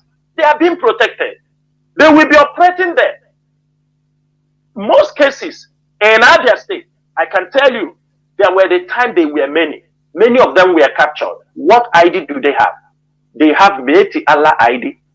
And they have ID as police officers. Some have ID that they are resident in the military barracks. Most of them were caught in Abia State. The same one that happened, and sometimes our people will talk. Why did you leave them? You are going to kill them since they are boss. You hear that they have captured them. They will call telephone, say don't touch all this. They parade them, and all. After the end, they send them back to the north because those were protected. Because they were protected. Is it not the same in Imo State, in the state capital, in Owerri? Is it not where people are being killed and buried? Kidnappers near the military barracks. Is it not where people are being killed? Because everybody, oh, now military barracks, nothing happens there. No, that is where the crimes are being committed. The Boko Haram soldiers they brought from the north, they are committing also havoc in our land. When they bring you, you know, you just see the fence. This is military barracks. Everybody is afraid. Even if they kill you there, take away your body pass, nobody cares. Nobody cares. You saw them. The danger is real.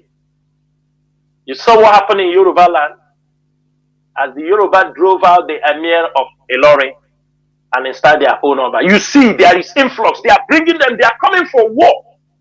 They are coming to attack. But they know, one thing they know, the eastern region is a no-go area. You can come in, but it's a matter of time. One thing I want our people to understand is this. Bear in mind that the ESN are working round the clock. Men are working. What we need is share more information because, number one, we lack many things. And I'm not going to come on the radio to start telling our enemies what we lack. But as noble, that the ESN needs support at this critical time. Many of you just want to say, hey, what is ESN doing? ESN doing. I wish some of you, I can see you. And then I ask you, what some people talking all those things, ask them, have you contributed? Do you know what it takes for a man like you to be in the bush? Looking over the borders and looking over people sneaking in to come to kill someone. Do you know what sacrifice it is? Men wearing clothes determined. And I pray that their labor and their sacrifice will never be in vain. It It will never be in vain. It is left for us to support this movement. Since the rendition of Mazi Kanu, many of you don't want to support, or you only come to question. Sometimes, if we tell you exactly what ESN is passing through, most of you may shed tears.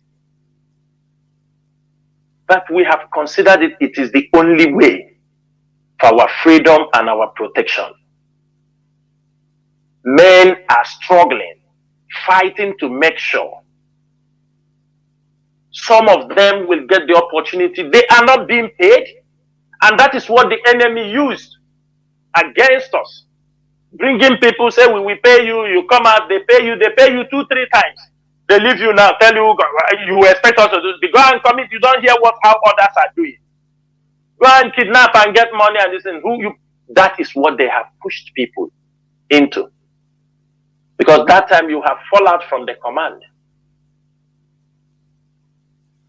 Men will be in the bush for 1 month, 2 months. If I can tell you, there are some of the ESN officers, for 3 years now, they have never seen their home. They have never left the bush. For 3 years. Because of who? For the freedom of Biafra. Why some people are talking. They come on social media, they make noise. Most of you, before ESN did their 3rd anniversary, most of you thought ESN is gone. Most of you came, somebody have taken. Now the question is, that person that took it over, is he still managing ESN or he has formed his own? Are you happy now for trying to destroy IPOB? And you mepezelegi now. That is one thing we are saying. The issue of this Fulani influx is there. It's a heavy threat. And there are no group of people who will curtail these people apart from IPOB and ESN. IPOB will be shouting on the social media, on the media space, telling the world what is happening, why ESN are handling them in the bushes. For you, you are not in IPOB media. If they come to your Facebook, you have never posted any news about Biafra. But you are the first to come on the comment box and ask, what are you doing for the release of Mazi Kanu? Go to all those people who come to ask those questions. Ask them, what have they even posted one picture of the Biafra struggle? No. That is how you know the accounts they are using to attack. Somebody can come to tell me, what are you writing about these people? How does it concern Biafra? Stupid sets of people. Open his page. We have never written anything on Biafra. They will come there to talk. And that's why whenever you see those people, you just click and see them in that position. Just block them. No need to waste time. Don't spend your energy trying to respond to those stupid people. Mazi, the issue of Fulani herdsmen, kidnapping, it is real in our land. It is something everybody, and the only way, there are men that will curtail them, that will cure their madness, but they need a serious support. Everybody must wake up to support ESN. Open your PayPal account. The world have gone, the world is no more analog. You can support ESN, the website is there. Go to IPOB official website and support. Don't mind, all these mischief makers who tell you we have banned, we have stopped ESN. This is rubbish. Rubbish. They have stopped the website, they can't contribute. This is rubbish. People are contributing through the paper. Yes, at the beginning there was a little from the information given before it was linked. But it has been sorted out. So why are you not supporting? Why are you not supporting? There is a need that everybody, IPOB family members worldwide, many people are not contributing. No, you don't contribute any longer in fundraising, in everything. We must. I know all of you have tried. We know all of you have put your effort. We know some of you are not happy because of the way things have happened in the struggle, the people who mingled into. Some of you refuse to contribute because of how people who the money was in their hand, the way they behaved. We know. But one question is this. If we allow this struggle to destroy, do you think you will be free? We have embarked on a journey of no return. And we know sooner or later. I want everybody, whatever we are doing here, always look beyond what is happening in your environment. You will understand that IPOB have successfully put Nigeria where they continuously going down. There is no hope. Nigeria will automatically divide. It's only that things move step by step. The consciousness of our people to understand that Nigeria will never work has been planted inside the people. IPOB have successfully planted that consciousness that people knows that Nigeria, even Nigerians themselves, many Nigerians now have started to understand that Nigeria will never work. Because the people you are sharing, the country is deeply divided on ethnicity, that it can never work. The military can never work as a team. The police can never work as a team. The politicians can never work as a team. There is nothing that can be done in Nigeria without people making their judgment based on the ethnicity and the tribes you come from. For this reason, we have gotten to the point that we only need a little push. And we see Nigeria crumbled. We know the British, because of, it is all about the oil, the natural. If there is nothing they are getting from our place, tomorrow they will say you divide and stop giving us problems. But they know. They know why they continually continue to push and plant in your mind about one Nigeria. And today, IPOB have defeated that rubbish ideology of one Nigeria. How many people have you seen again talking about one Nigeria? One Nigeria is a mirage. One Nigeria is a dream that can never come true. Mazi Chinedu, I will stop here so that we can open the lines so that people who have questions can call in. There were watching. There were Mazi. There were. You have said it all. And my take is this, that our enemies are fighting us through all ways. I say every way, including using even our own people, our ways, I mean our mentality, to fight us. When you have a little problem with your brother, that just ordinary problem, now you go to the extent of even bringing Nigerian military or reporting, oh, this is IPOB. And they are reducing our numbers. So, Mazi, it is not easy, honestly. We are going to go into a few minutes break so that when we come back, our lines will be opened and you will have the opportunity of asking questions if you have. You have the opportunity of asking questions if there is any. Mostly today, please, we must allow or should allow people to call and ask questions. We will go into a few minutes break. Please don't go away. We shall be right back.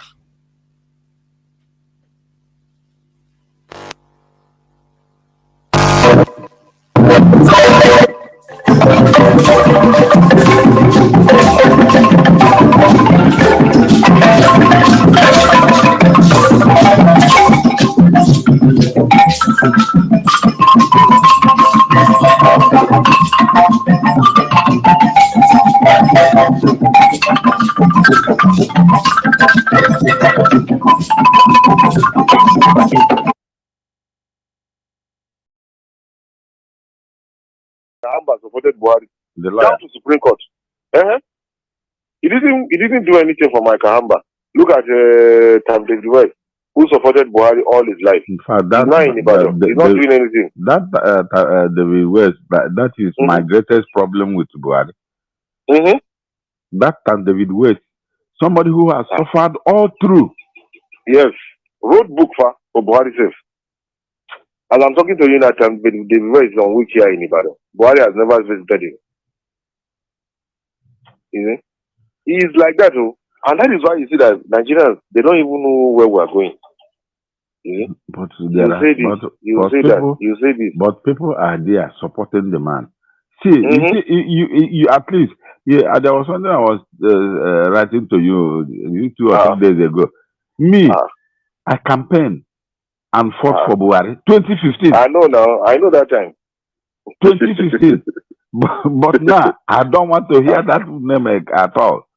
You know the guy, it was later people come to discover that it was actually the Agbo that was the president of Nigeria. It's not Buhari. You see? The guy, he just, God, if God has destined you to become somebody in life, you definitely be. But Buhari is not for this generation at all. At all.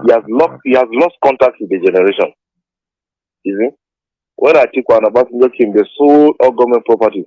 What Buhari should have done, he would have been reviewing all those transactions. All those things they say. Look at Anamco in Enugu. You know Anamco, now then they do 14 for us. They go spread the shares in Anamco. Buhari would have reviewed Anamco. You know, Buhari, an Igbo man, I will continue telling you, Igbo man don't want to be president. They just want an enabling environment where they can do their business. Just don't make life difficult for them. Carry your asshole up they go. But don't touch their business, their lifestyle. You see? Now, most of them, if you come to First Act now, Nadia they drink about. Most of them, they just want this man make he carry wahala they go.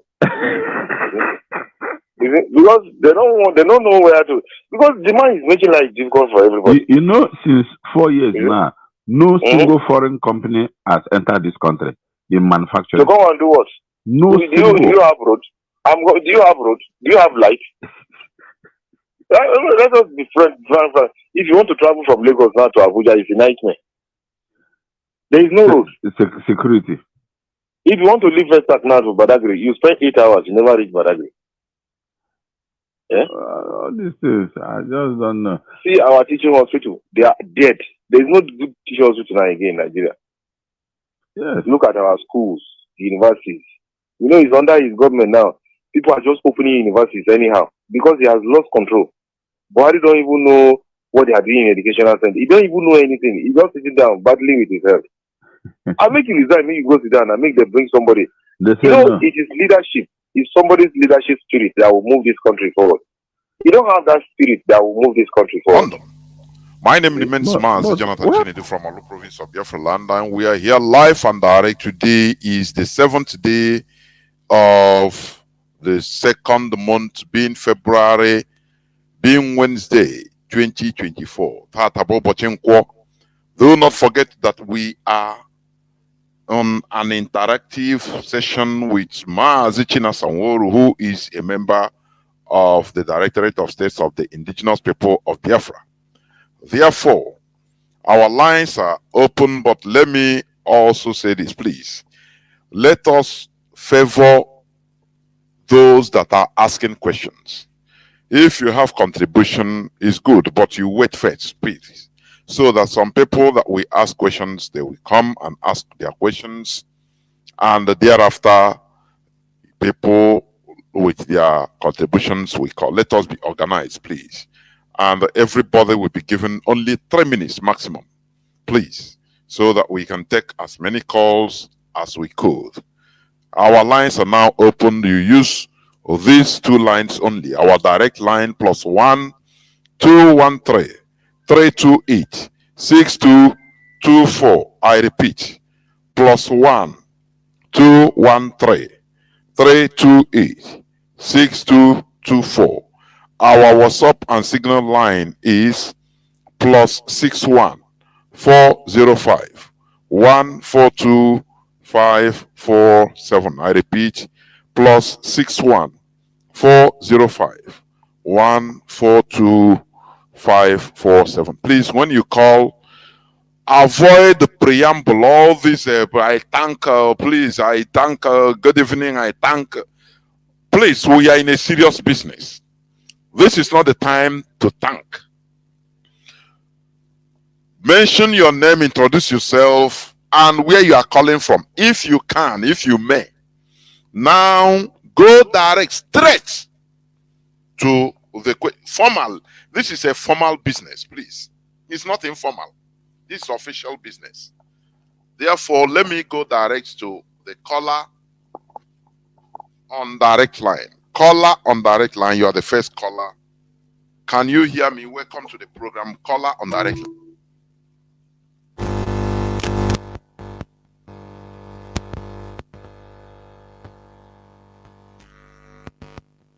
Yes, I see the name Chukuma. I thank you, our commandant, Mazi Chinasa Nworu. I have 3 questions, and I'm going to say it as it is. My 3 questions all border on why. First question, why can Kanu Agabi, SAN, not be invited to Radio Biafra for an interview? He should come and address Biafra like Osekome, Ejiofor, others did. We want to hear from him. What is stopping him?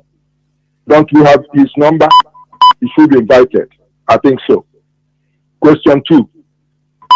Why can DOS not use what I may call as a layman compelling pressure in Biafra land over the leaders to force them to handle matters that affect Biafrans directly?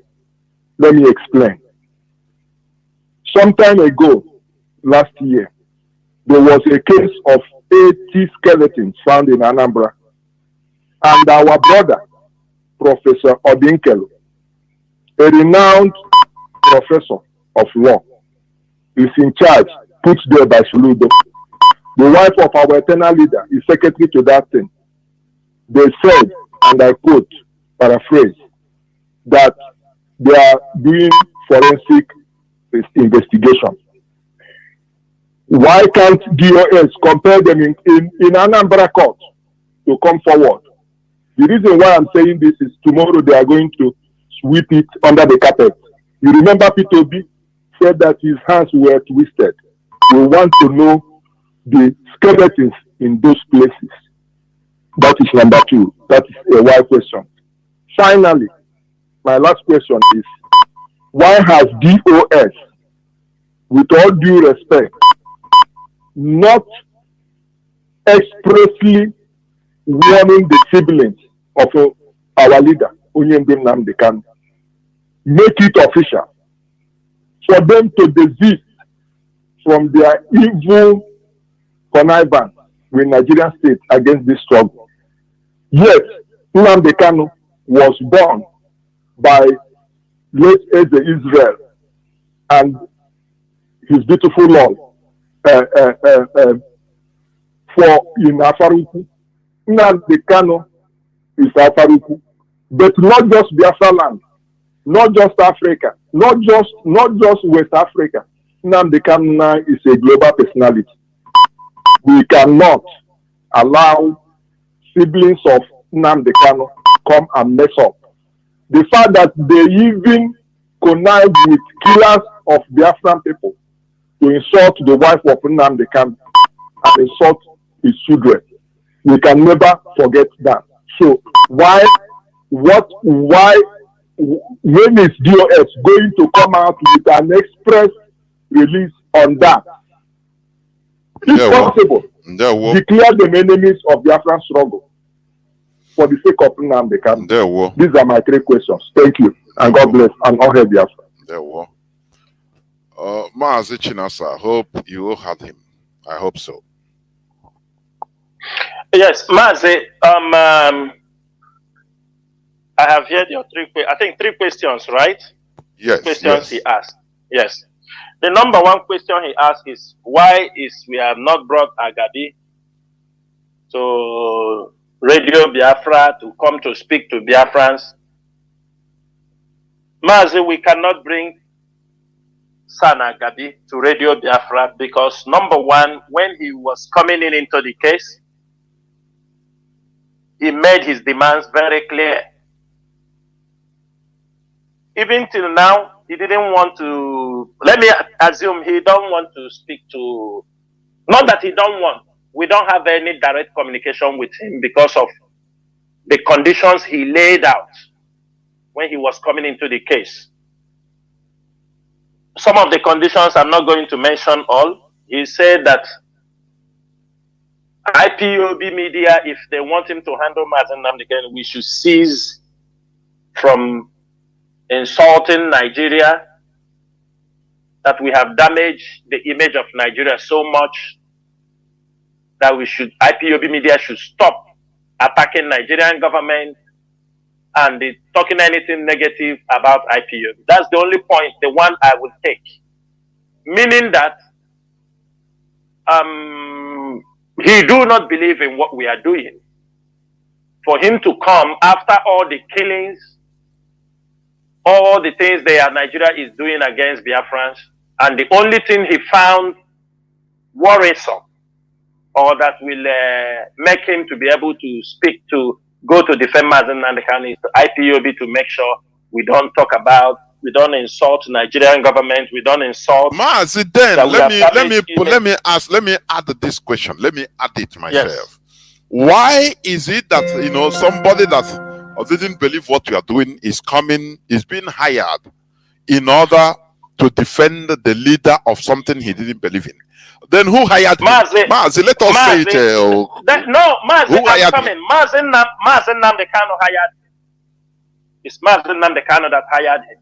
Without the consent of the leadership of IPOB, yes, it's Mazi Nnamdi Kanu that hired him. There is nothing. Yes, because I am saying it very clearly. We don't have anything to do with Agabi.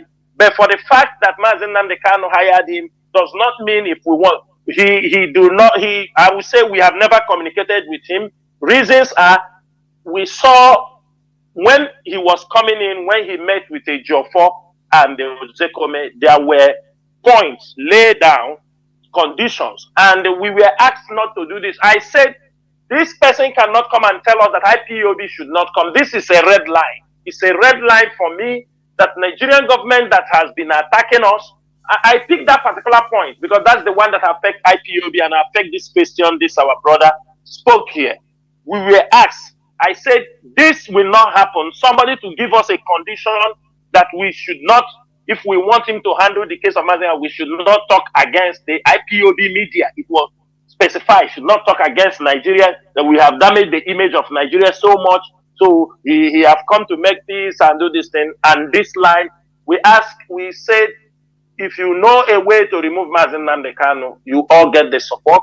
But you see this one, we will continue to talk about the ills and evils Nigeria have committed against us, the rendition of Mazi Nnamdi Kanu, and every other thing they have done against Biafrans from 1945 till date. Nobody will stop us. Nobody can compel us. Nobody can push us or try to cajole us in not to do what we are doing. What we are doing is right. It is for our freedom and it's for self-determination. That is that point. So for very clear, the leadership is not the people that they said it is Mazi Nnamdi Kanu. And he has the right to appoint anybody he wants him to. But our duty is also to raise alarm where we see something that is not good. We must do that because at the end of the day, the blame may be turned against the leadership also. People will come here and say, where were you people? What were you doing? No, we have objected. We have shown that we do not really trust this person for Mazi Nnamdi Kanu's case. Then your number 2 question, you talk about the people, the cases of people, the grave. Mazi, sometimes you say we compel. You can compel and talk, and talk, and talk. The government, they knows what they are doing. I used to also say it. We have many media warriors. Nobody stop people from talking about those things. I have told them, pick up what you know the government is doing wrong. Do not take it personal and expose the person. Say it to the world. Those things, they have made their findings, and because they know it involves the Nigerian military. They know it involves the AVG formed by Soludo. They know the people, the culprits of those mass graves. They know these are people that are working under them. That is why when they dig in and make their findings, the governor will not do more than he will take the file and cover it. Like all the problem happened with his chief security, his commissioner for Homeland Security. He knows. So they need to protect those people. They have found out that it is people they send out to protect the people are also killing the people. Do you think if it is an ordinary people that they wouldn't have come against the person by now? They would have come and bulldoze your house and do this. But they found out that these people are working under them. That is why you see them doing what they are doing. But we will continue to expose them, and the reports can always be there. Maybe when Biafra is restored, we may have the opportunity to bring those kind of people to trial if they are still alive. That is the only thing I will tell you. Then there is a question you asked, Mazi, the issue of Mazi Nnamdi Kanu siblings. We are not giving, there is no warning. Mazi Doziem, on many occasions we have come here, we have spoken about it. They are matured enough to know what is good and what is not good. To know. But every one of you will bear us witness that from the day Mazi Nnamdi Kanu rendition, it is blackmail upon blackmail from them. So what do you expect us to do again? What we are doing here sometimes is to exonerate ourselves from what they have, from the blackmail they have all put together. That's all. Warning them or not warning them, it doesn't make any difference. It doesn't make any difference. But there is something.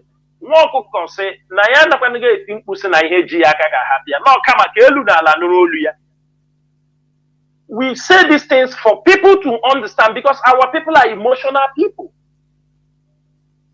Our people are emotional. Our people, out of their stupidity, there are people, mature people, they said, oh, because it is, they don't even know what leadership is all about. There were coordinators in America. They will tell you they prefer to get instruction from the siblings of Mazi Nnamdi Kanu than from the leadership. Is that the people you will give warning? What will you do? You tell them, go ahead. Abachosa, go a mile. Go ahead and do as you like. They are matured enough to do what they want to do. We move forward. Because the moment you go to start dragging with them, you are wasting your time. They know what they are doing. So, my brother, we are not warning anybody. They already know that what they are doing is not proper, but they hell bent on doing it for interest or what best known to them. So coming out to warn them on many occasions, Mazi Doziem have also write memos. We have talked about them for long. The only thing we are doing is, as time progresses, if there is anywhere we found them also along the line becoming a decision, we will only call it out and we move on. We are not going to stick, because what people have decided to do, they have decided to do it. But what will justify everything is, at the end, like I am telling them, and I'm telling everybody, there is nobody or no group that will remove Mazi Nnamdi Kanu from the nation. Anytime, if Mazi Nnamdi Kanu comes out tomorrow, or we want Mazi Nnamdi Kanu to come out, we must all rally around IPOB. Rally around it. That is the only force. The only force that will remove Mazi Nnamdi Kanu. It is not all these things people go, this person creates his own government. This person create directorate of this person take over. All this rubbish contributed to where, if this leadership was not very strong, I'm telling you, this struggle would have gone. So we are not dependent on anybody. Our purpose, our main objective is, how do we bring out Mazi Nnamdi Kanu, irrespective of anything that they have labeled against him or used against him. And how do we manage to make sure that he comes out from that particular place and continue to pursue? And while we are doing that, we continue also to pursue our quest for freedom. It is two things, they go together. While we are pursuing how to make sure that he's being released, we must make sure our quest for freedom through referendum or by any other means or by negotiation for us to go our separate ways, that is the most important thing, because that is what people have died for, and that is why all of us are out here. Some of us, it doesn't mean that if something happened to me tomorrow, some of you who may be okay 1 minute struggle, you stop because something happened. No, march on. Everybody must march on.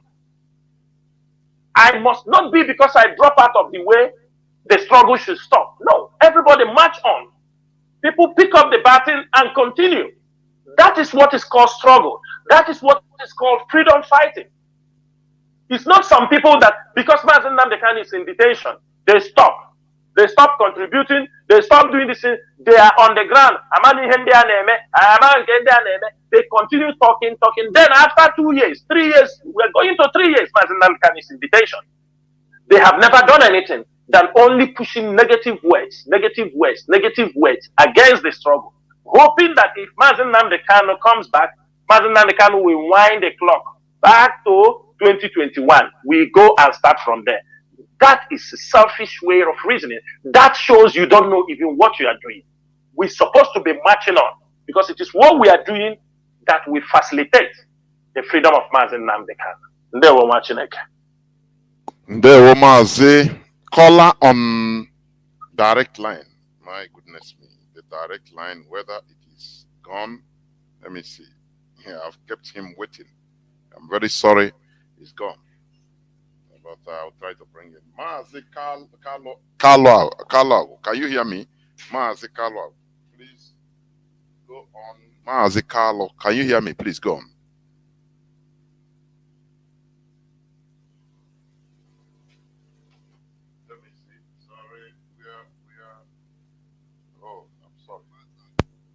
Yeah, sorry, Mazi, I forgot to pick up your listing. Mazi Carlo, please go on. Can you hear me, Mazi Carlo? Yes, go on. You're okay now. You're on. Go on. All right. Thank you. So, so much for coming to make some clarifications. My question is this. It's a very sincere personal question. Does our leader, Mazi Nnamdi Kanu, wants to be jailed? That is my question. Why the question is premised on the fact that last time there was a program by our lawyer, and I called on air and asked if our leader knew that this his personal counsel, Aloy Ejimako, has been an intermediary between the Ekperima who has been committing this criminality in our land, and this man has been the personal counsel to our lawyer, and he has been visiting him and coming to make posts to say what transpired when he visited him. Does our leader know that this man is working for these criminals, and still he is kept close to our leader? And secondly, now our lawyer, IPOB lawyer, because I'm a family member of IPOB, our lawyer is Barrister Ifeanyi Ejiofor. Before, he usually give updates on his visits to our leader, which goes a long way to give some of us succor. On recent days, I know it is strategic, but on recent days, he has not been doing that. And we have seen how this Aloy Ejimako has been making updates about the cases of our leader, which is to push him to be jailed. Why is our leader still keeping this man and this thing continue? Because from the investigations we are seeing, that man may have been connected to all these things. happening between this criminality that they want to hang on our leader to jail him. So this is my question. Thank you so much. There were Mazi Chinasa, please. Mazi, I think Carla or who? I want to answer this question in a very simple way.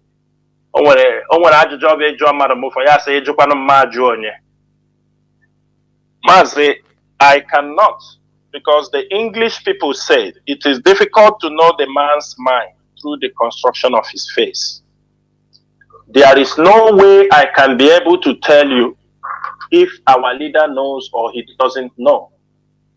Since our leader have been, I don't think we go to ask those questions, but we thank God that there are social media. We found out whether he knows or he don't know. I'm sure people who are visiting him also are telling him certain things that do happen outside in the social media. I know they may give him, the time he came out, the tweet was there when he made a tweet that those people are disciples of Mazi Nnamdi Kanu, that knowing quite well what has happened and knowing quite well what IPOB have been defending. I cannot say if our leader knows that this guy, I cannot say if he knows or he doesn't know. And I will leave it that place. Because my reasons are, we are not there with our leader. We don't give some sensitive questions or informations to him because we know where he is. So if whether people are telling him or they go there to lie for him, but what we compel people to do, always tell him the truth. Tell him the truth. So that it will help him in making his decisions. Do not manipulate him because you found him that he is in a detention for the DSS. You found it as an opportunity to manipulate him with certain informations for your own, because for you, you are using it to you know, trying to make money or trying to enrich yourself. So I would tell you categorically, I do not know, and I cannot say what I don't know, because at this particular point, a lot of things have gone wrong. From those delivering message to Mazi Nnamdi Kanu, many of them have deceived Mazi Nnamdi Kanu. They have manipulated information for Mazi Nnamdi Kanu. They have used it to make things more difficult for him. And that is why we are standing in the gap. We will expose all those mistakes, and we will make sure that we fight for people to know that Mazi Nnamdi Kanu, whatever that happened, as long as it's in the hands of the DSS, and anything that happens, whether somebody did it intentionally or not intentionally or out of his ignorance, our duty now is to make sure we expose those things and make sure they are not hung on the head of Mazi Nnamdi Kanu. Ndewo. Ndewo Mazi, ndewo. Let me now go to caller on WhatsApp that has been here since 26 minutes. Caller on WhatsApp, can you hear me? Welcome to the program. Please start by giving us your name, where you're calling from, and direct your question if you may. Go on, please.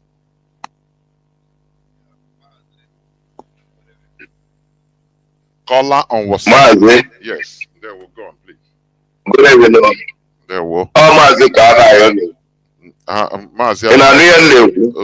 Yes, yes. There will. Achọ ka Mazi Chinasa Nworu na-ekwu ọfụma na meseji ya question m. Ihe izi nchọ ịjụ nụ mbụ, ịma na ndị be anyị si etu inu si na nwa m akarịa m mba okwu aghụghọ, okwu asị ka ọ bụ.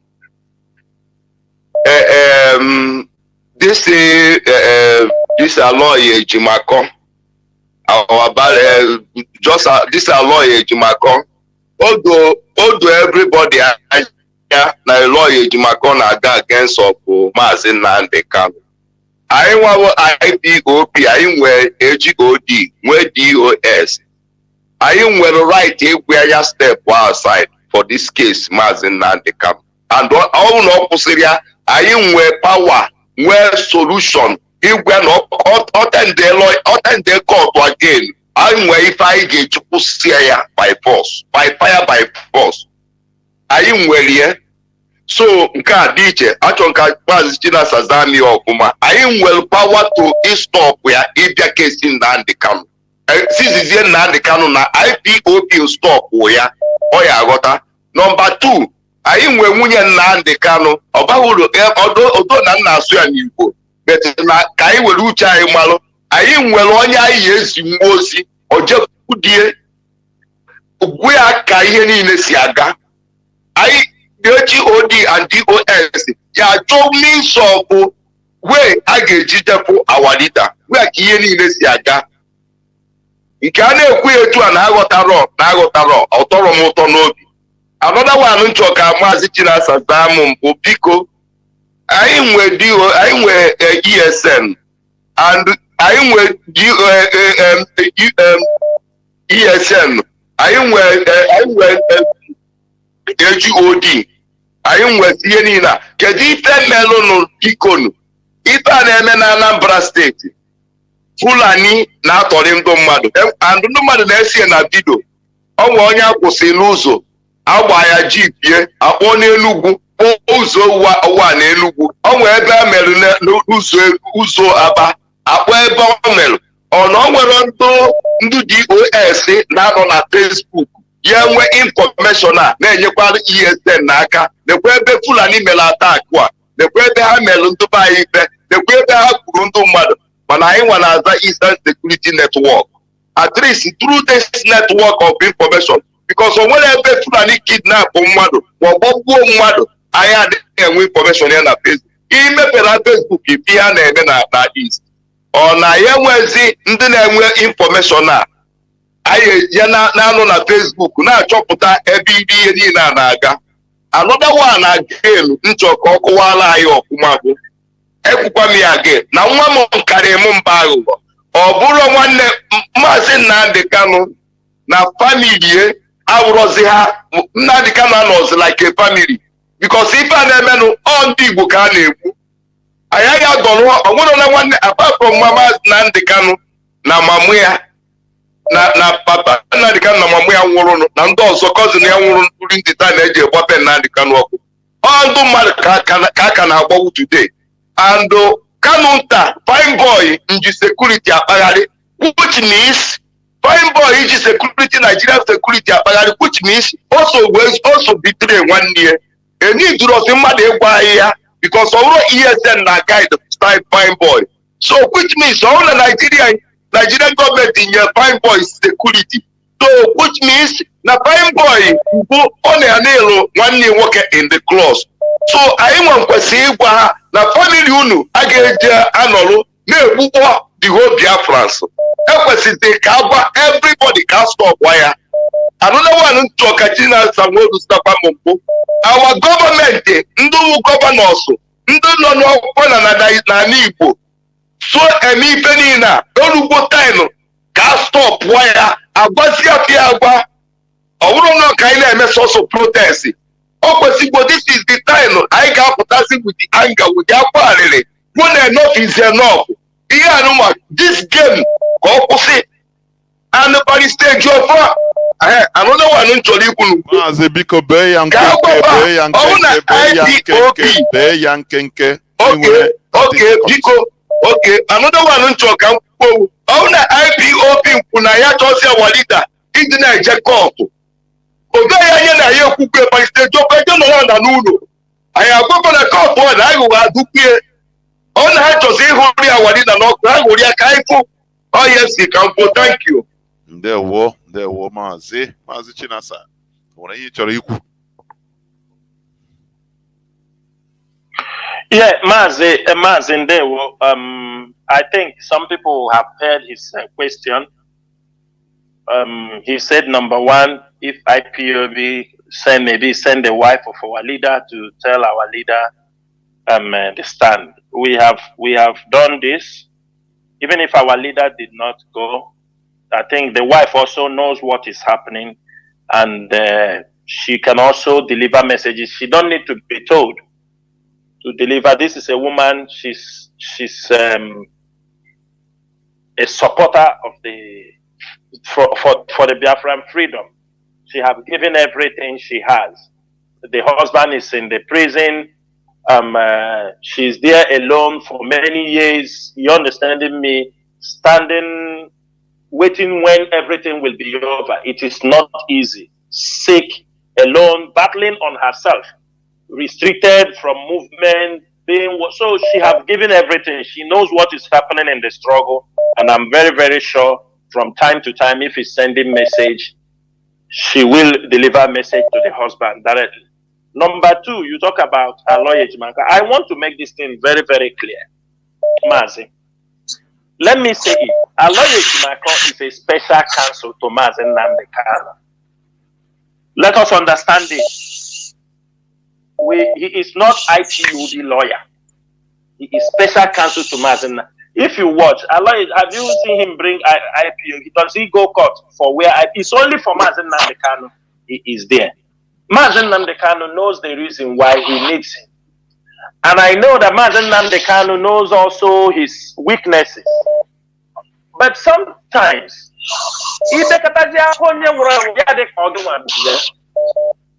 that is one thing we have to know. You continue to fight something, to correct something 1 year, 2 years. That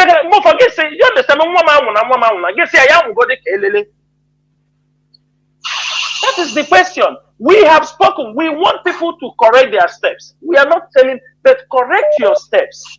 Stop doing this. Stop doing that. They don't want. So I can tell you, as long as for now, it's Mazi Nnamdi Kanu that brought him closer to him. Our duty is we will be overseeing. If anything is going wrong, we will scream. But we don't have right now to tell him, no, you can't represent Mazi Nnamdi Kanu. If he comes with good faith, this is Biafra struggle. Anything he's doing, he should remember the blood of people are involved. Anytime he will go to the extent that they know. Sometimes these people are blinded by things. They may be doing things that they don't know they are putting. Like those statements he makes on social media is very, very indicting. And we raise our voices also and scream. That's why I said everybody should go and bring out certain things, because we have warned the lawyers. Speak for yourself. If you are defending Mazi Nnamdi Kanu, don't speak for IPOB. That is one thing people must know. The lawyers do not speak for IPOB. We have our leaders. The DOS is here. Media and publicity is here. We have coordinators. Biafra land this thing. So we don't see any reason the lawyer will stand up, start talking for IPOB, negotiating on behalf of IPOB, everything they go. We know all the rubbish some of them have done. But we cannot, because of all those things, we start dragging. We must be watchful. We say we do not want the court case. Yes, the reasons are because of what the Nigerian government are gathering that are not things committed by Mazi Nnamdi Kanu, rather by these criminals. That is what they are gathering. And there is something I want to also clear. You talk about things happening in Anambra. Mazi, I will ask you one question. Where is your community? I'm not expecting you to come and answer it. Or those places, ask them sometimes. Do they want the presence of ESN? Sometimes some community don't want you in their community. Maybe the PG is a politician. He's afraid of ESN. Maybe he's the person who used to intimidate people in that community. So when he hears ESN wants to come, he's already scared. He will do everything to make sure that ESN did not enter the community. That is what I'm telling you. We have pursued Fulani, pursued them, but they will continue coming. People can come here and run. ESN is not patrolling on the street. Why are they not patrolling anywhere? Because as they are patrolling, it will lead to confrontation with the police or with the, that will lead to all those things. So we work on integrity. Men are disturbing. If we are being informed, because sometimes we go there, my brother, we do have accidents. ESN operatives, they are not spirits, they are human beings. Sometimes they have accidents, sometimes they have confrontation. And instead to avoid confrontation in the communities and all this, they back out. If it's not, they're no longer saying, no, guys, you mean confrontation even with the community people, with the villagers? Yes, with the community. Sometimes you will see the community, we use the PGs and all this thing, we use people and they tell them they don't want them in their community. And when people say they don't want you in the community, you can't say, we are not criminals. They can't, they understanding me, fight, no, we must be here. The only time we can be able to insist is when you found out that, and the community said, yeah, you people can protect, these people are disturbing us, you see from here to here, if you people can send them, and that is where we take charge. The Nigeria, you look at Nigeria, people, police that have cars, have all these things. What we are trying is to make sure we create to stop these people from even coming. All the cattle coming, Fulani people coming, all the cars are carrying weapons. Sometimes the military also supply the weapons. The security agencies, they will come in empty hand. The military will be like one kilometer from there, or even 500 meters, the operation will happen. And when they finish and run in the bush, they drop the guns. Or sometimes the military are there, or police are in that checkpoint. Maybe 30 minutes before the operation carries out, the police will leave, or the military will leave. The operation will carry out. Whether they drop gun for them, after they carry the operation, they drop their gun, take their victims and leave. When you come back, by the time you come there, the police have arrived and the military have arrived. Then it will become an open confrontation. Did you solve the problem? No. But you come to, you understand me, confront. You end up now, you coming just to confront why those who have kidnapped and taken the people away have done so. Man, that's why I say people should support ESN. And I'm not saying, I don't mean to say anything wrong to you or anything. But if really you are IPOB member and you are understanding the terrain, how like, because every IPOB member understands the terrain of our land, understand everything. People can't come out and dish out. Put in your mind, ESN you are talking, we do not, sometimes they walk by leg 2 hours, 3 hours to come to a place. Let's put that one in your mind, eh? Men walk 2-3 hours because they are not coming outside. Sometimes they don't have bikes, but they are determined. They walk. Before they come, they start combing the whole area. These people we kidnap, go inside. You think kidnappers, some of the kidnappers, they are taking them and stay in the bush? No. Some of them take them, there is houses. There are hotels, they kidnap, they go and put them there. Houses, they continue until you will be search the whole bush. You won't see anybody. That's what they are doing. And even military installations. Even inside military, yes. Like in Law Panther, where they discover this, they will kidnap. There is a military barracks there. One guy said where he was kidnapped, he used to hear, do you understand me, where they tie his eyes and put him that way, he used to hear some commanding voices. That these voices are not normal people. You know, somebody who is very sensible. He said the way the people are talking, even though he doesn't see them, you will know these are the military commands, with commands. After ransom are being paid, they are let go. But he will tell you, I didn't see anybody, but I hear the voices, sure, sir. You understand me? How they are talking to each other, and even when they are communicating on telephone, speaking anything they are speaking, you will see that these are people who have order. Sometimes you are moving around the bush, you don't know they're already inside the hotel where they keep their person, some buildings where they keep the people. So, Mazi, that is why the consciousness, stopping them from beginning, creating the awareness. Not only ESN will do this job, other people will do. It's people that also giving these people homes. People are giving them homes. Our people also are conniving with them. If you don't know, because how can this Fulani come, stop a vehicle, offload everybody inside, take them in the bush, in the same bush, that is your own land. They took them inside the bush and start calling for money. And somebody in the community said he doesn't know. Before you even come in, they go and call police to come.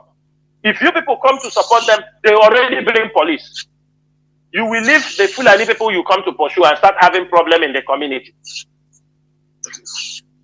If we go that way, for example, if we come in a community, Mazi, we have any misunderstanding or any IPOB or ESN officer is being catched or caught, hand over to police, you are creating problem because the men will come there for revenge. That is how, and we don't want those things to happen. Sometimes there are cases that need, they say prevention is better than cure. There Mazi. Let me pick this caller has been there for 31 minutes. Caller on signal, please go on. Welcome to the program. Your name and where you're calling from, if you may, and go straight to the point. There.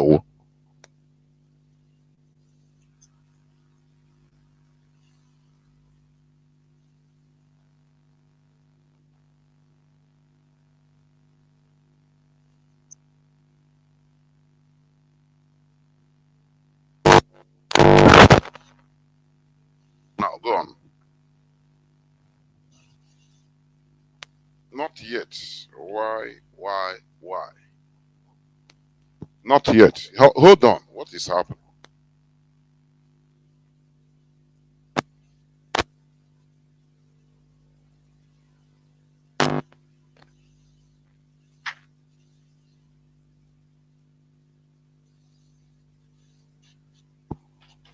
I don't know. Maz, it seems you have to call back on signal because your voice, it seems the phone just got frozen. I don't know why. Okay, should I cut it and call back? It's okay now. Go on. It's okay. Go on. All right. My name is Mazi Fine, calling from his location. Then the Chinasa Nworu. I have a question to ask. Mazi, we have been shouting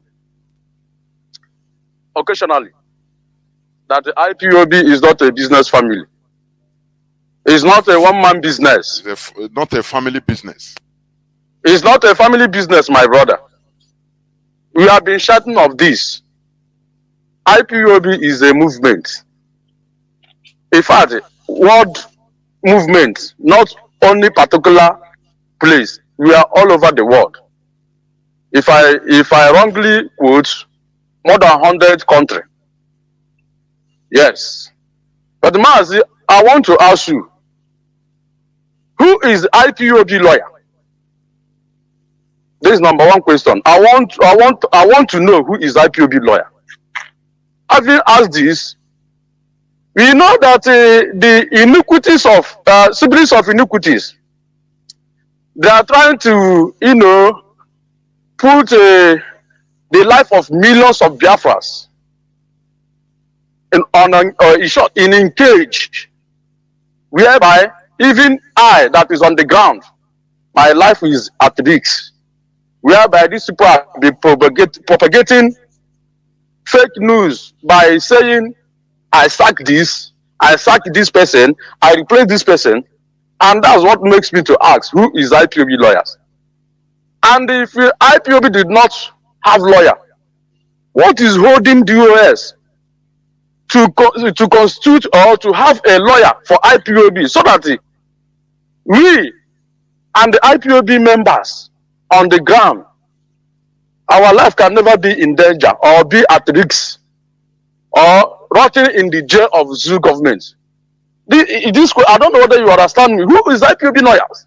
And if we don't have lawyer as IPOB, maybe IPOB have their lawyer.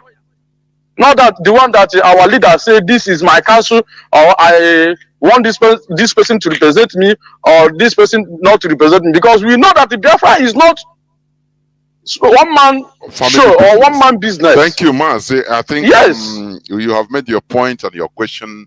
Yes, I want to know. And if we don't have, why do we not have lawyer? Thank you, Mazi.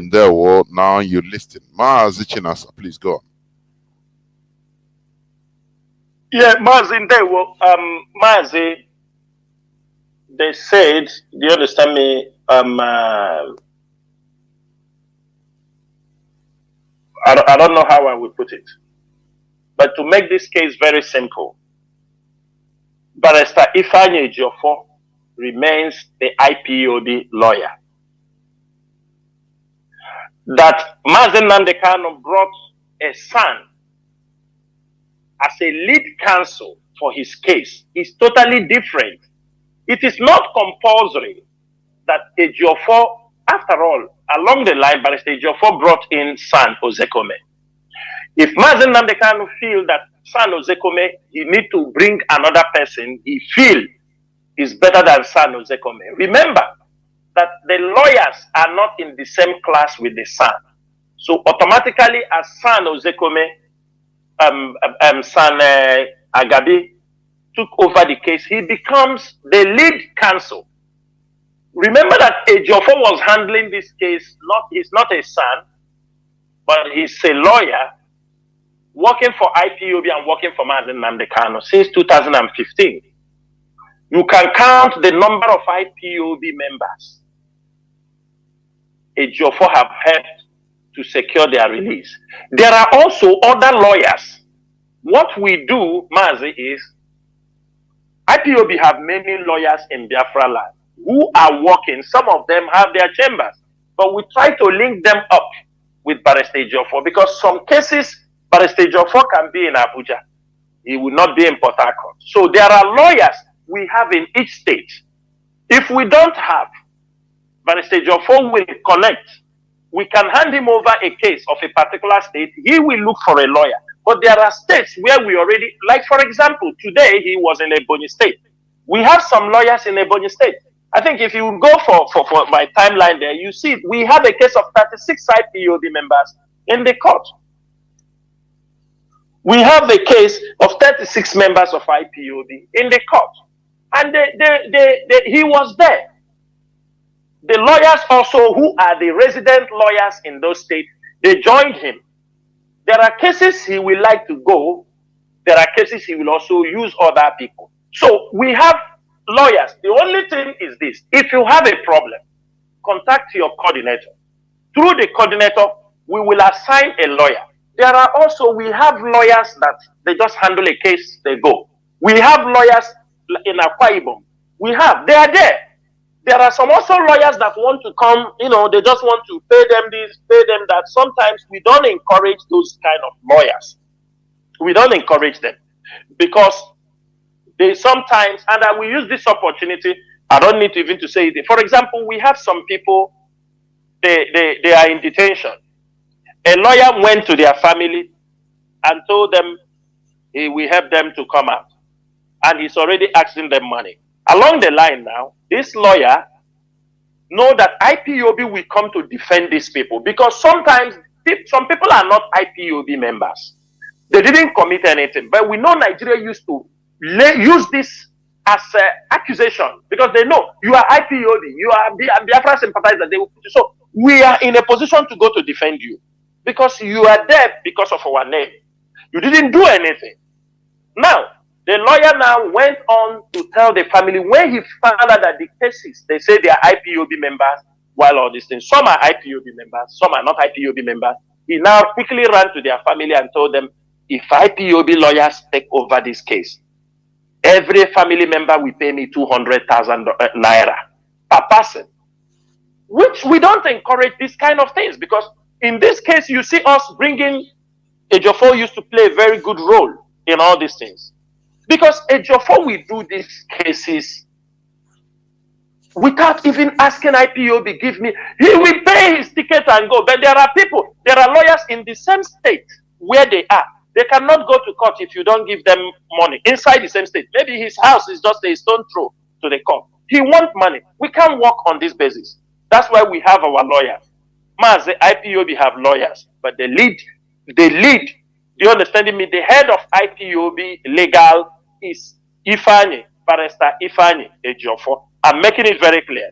For the fact that Mazi Nnamdi Kanu brings somebody to lead his case does not remove what you will ask. Anybody say he's IPOB lawyer, ask him first. What is your record? Who have you brought out? There are thousands of IPOB members in the prison. Ask the person, how many people have you been able to go to stand for their case? We don't like people who plays with the feelings and the life of our people. That is the most important thing. I am IPOB lawyer by mouth. It doesn't, okay, I'm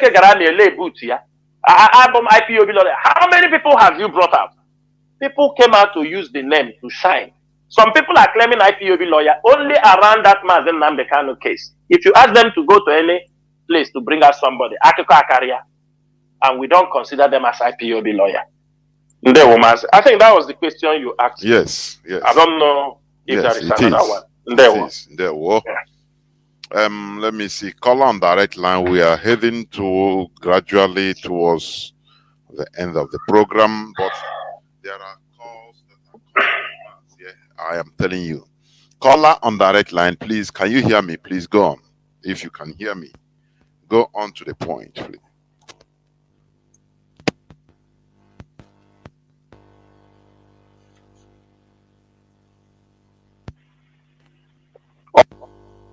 Good evening from this side. Yeah. I just want to give you words of encouragement. I don't want to ask any question or ask you some information or something. There is a book written by an African revolutionary leader called Love Wants for Freedom. It's Nelson Mandela. It was autobiography by Nelson Mandela. Then we have other revolutionary leaders like Vladimir Lenin. Then there is some of the programs that we are watching on movies and others, like you can direct our people to watch, because the movement we are making is not a movement for just village associations or social clubs. According to Chairman Mao, he said that a revolution is not something that goes softly or smoothly, or something that people just have to be having fun all the time. A revolution is something with tortuous movement, a very difficult movement, and very difficult aspirations for people to free themselves. So this movement that we are embarked on, this is the only organization that has been powered by Igbo people that I've joined in my life. I never joined any association anywhere in my life except IPOB. I stood up in 2016 to join this movement. So the reason why I joined is because I believe after meeting Nnamdi Kanu myself one-on-one, I spoke to him for 1 hour 30 minutes. I listened to him. I asked him some questions and he answered me. I believe that we are ready to go. But in this type of situation, this is an adventure.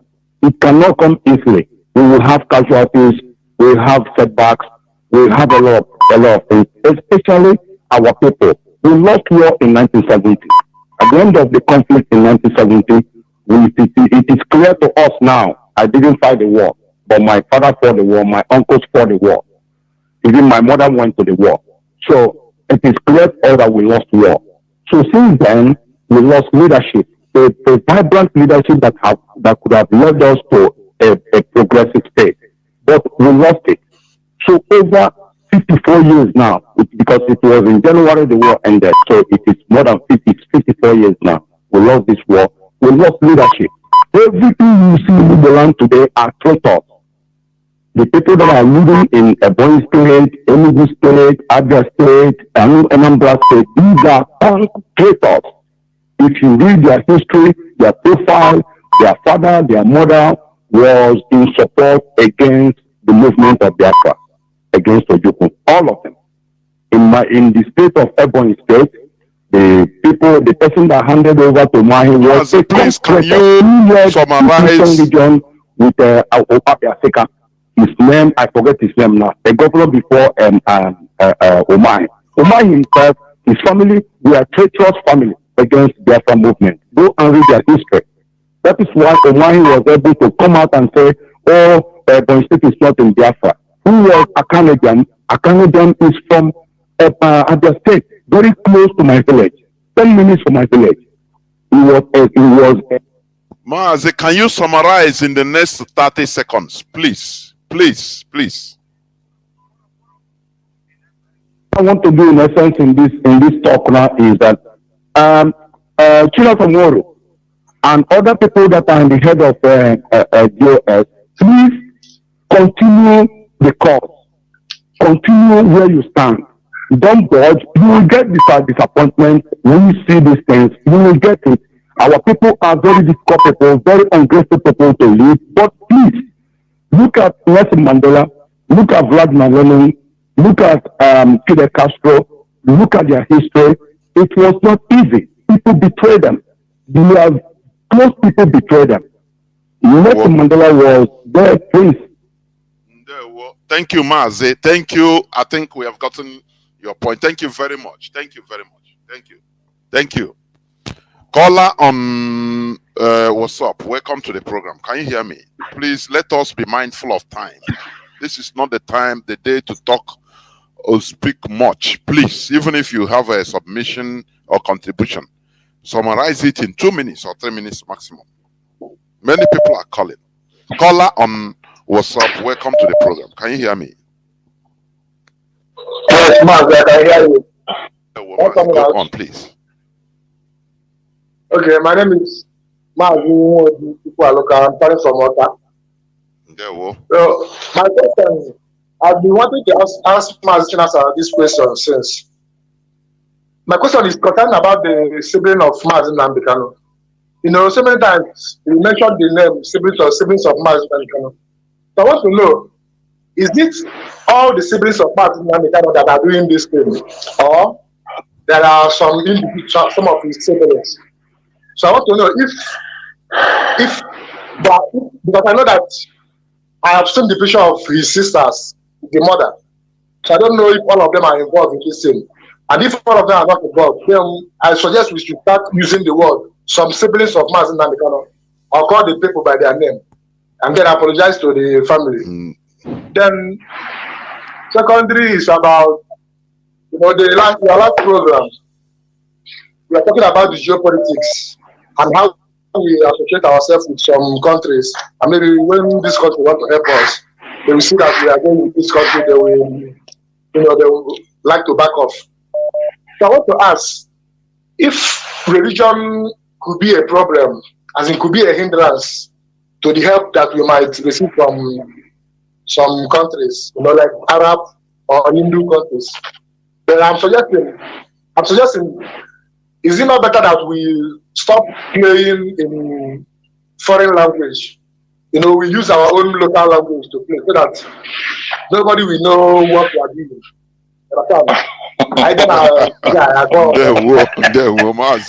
Mazi makwana Obasanjo na-asụ Igbo karịa gị. Ịmakwa na enwere some people na-asụ Igbo more than you. Mazi, ndewo. Thank you very much. Ndewo. Mazi Chinasa. Ndewo. Yes. Mazi Chinasa, please, over to you. Well, Mazi, for his first question, I said siblings of Mazi Nnamdi Kanu. I'm not going to call any names, but I have told you this. It is a very, very disturbing issue, their role. When I said siblings means more than one person or two person, and I'm not going to go further than that. It is a very complex, the interference of the siblings of Mazi Nnamdi Kanu in this struggle have damaged this struggle so bad. It's something that either we accept it or we don't accept it. You understand me? But we must know the truth. Sometimes people when they you know, this issue, but they won't talk about it.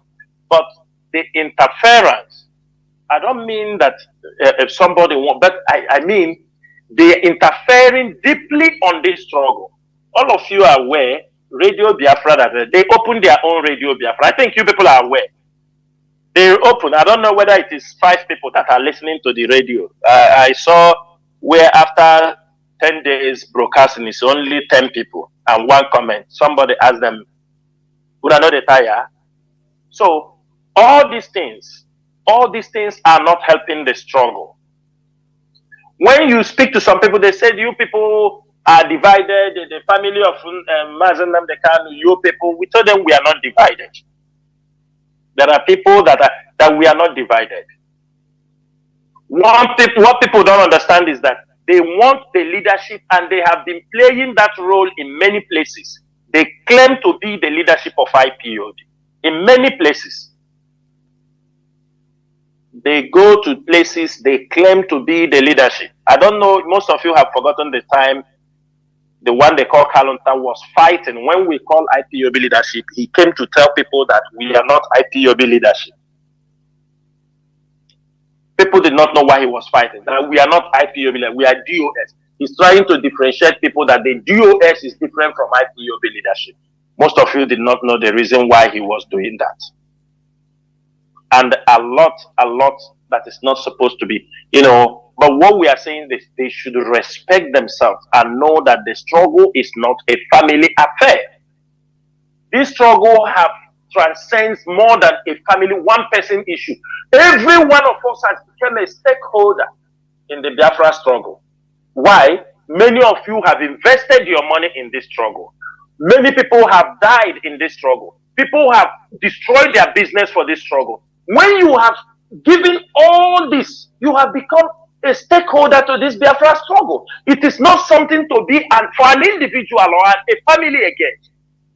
People have lost their family for this struggle. They are stakeholders. They are partakers in this struggle. People are contributing money. People have gone to jail for this struggle. They are partakers of this struggle. You can't do anything without considering their position. You can't consider them. Everybody go ahead. People have died. People have died. How many people died in Mazi Nnamdi Kanu's compound? How many people have died since they renditioned him? People continue dying. There are people. Most of you that you saw the people they arrested last time in Oga in Anambra State. There are a group of boys they arrested. They claim they are IPOB and 3 people have died in Abuja. Out of that people, they've died out of torture in Abuja. So they may not be IPOB, but they have laid that they are IPOB. Out of torture, 3 people died among those people. These things, many people have become partakers. So it is not something somebody will be doing. You must be considerate. It is not the leadership is going this side. And these are what the enemies want. And the politicians understood this. They are playing on this emotion. They call them, they tell them, no, you people are, you understand me? They claim, they feel because they see we don't go close to those people. So these are one of the things that are happening. So no need of calling somebody name or doing this. There is no need.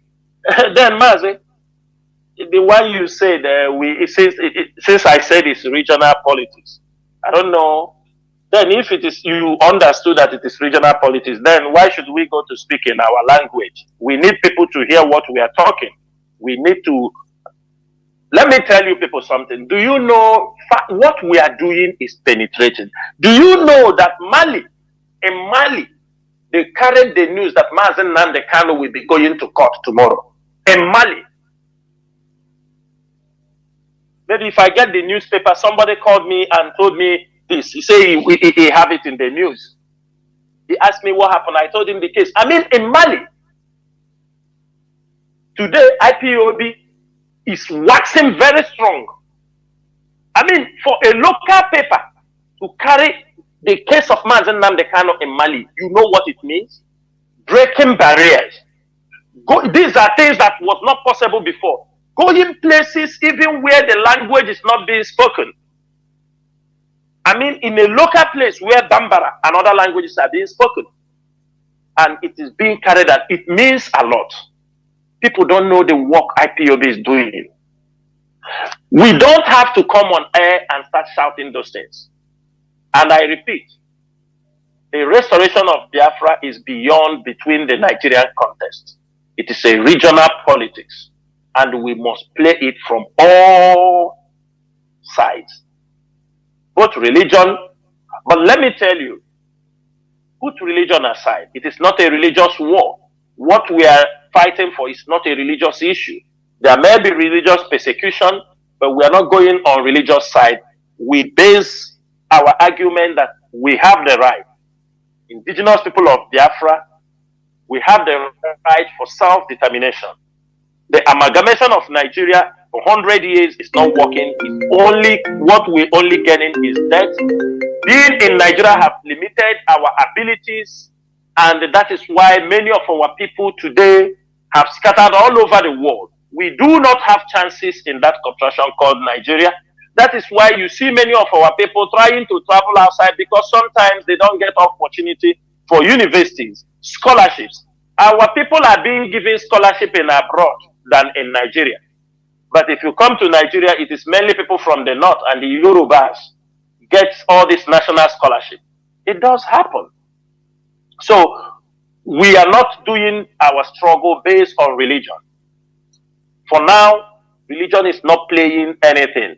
But it doesn't stop us to emancipate our people from mental slavery, from the baggages religion have dumped in the mind and the conscience of our people.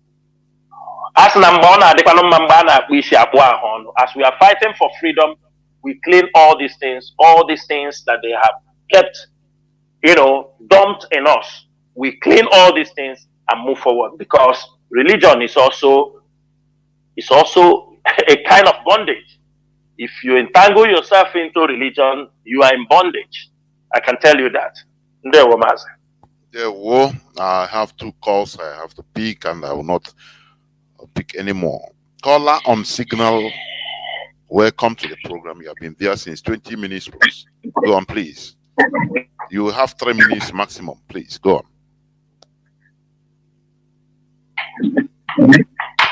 Caller on signal, please. Can you hear me? Caller.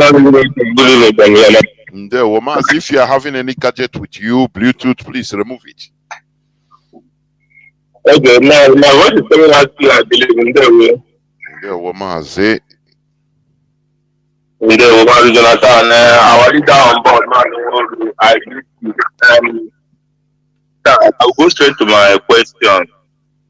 And my question is on our media.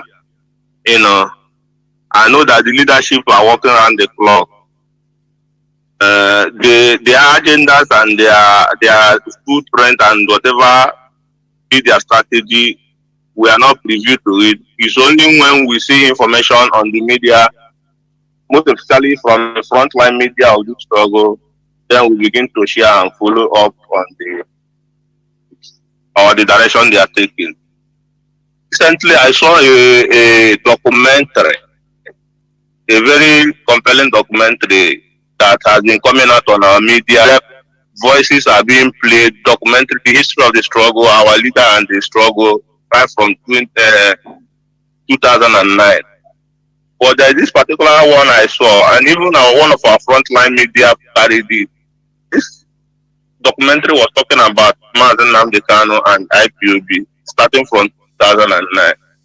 He was talking even to the point he mentioned about him being freed in 2015 and 2017.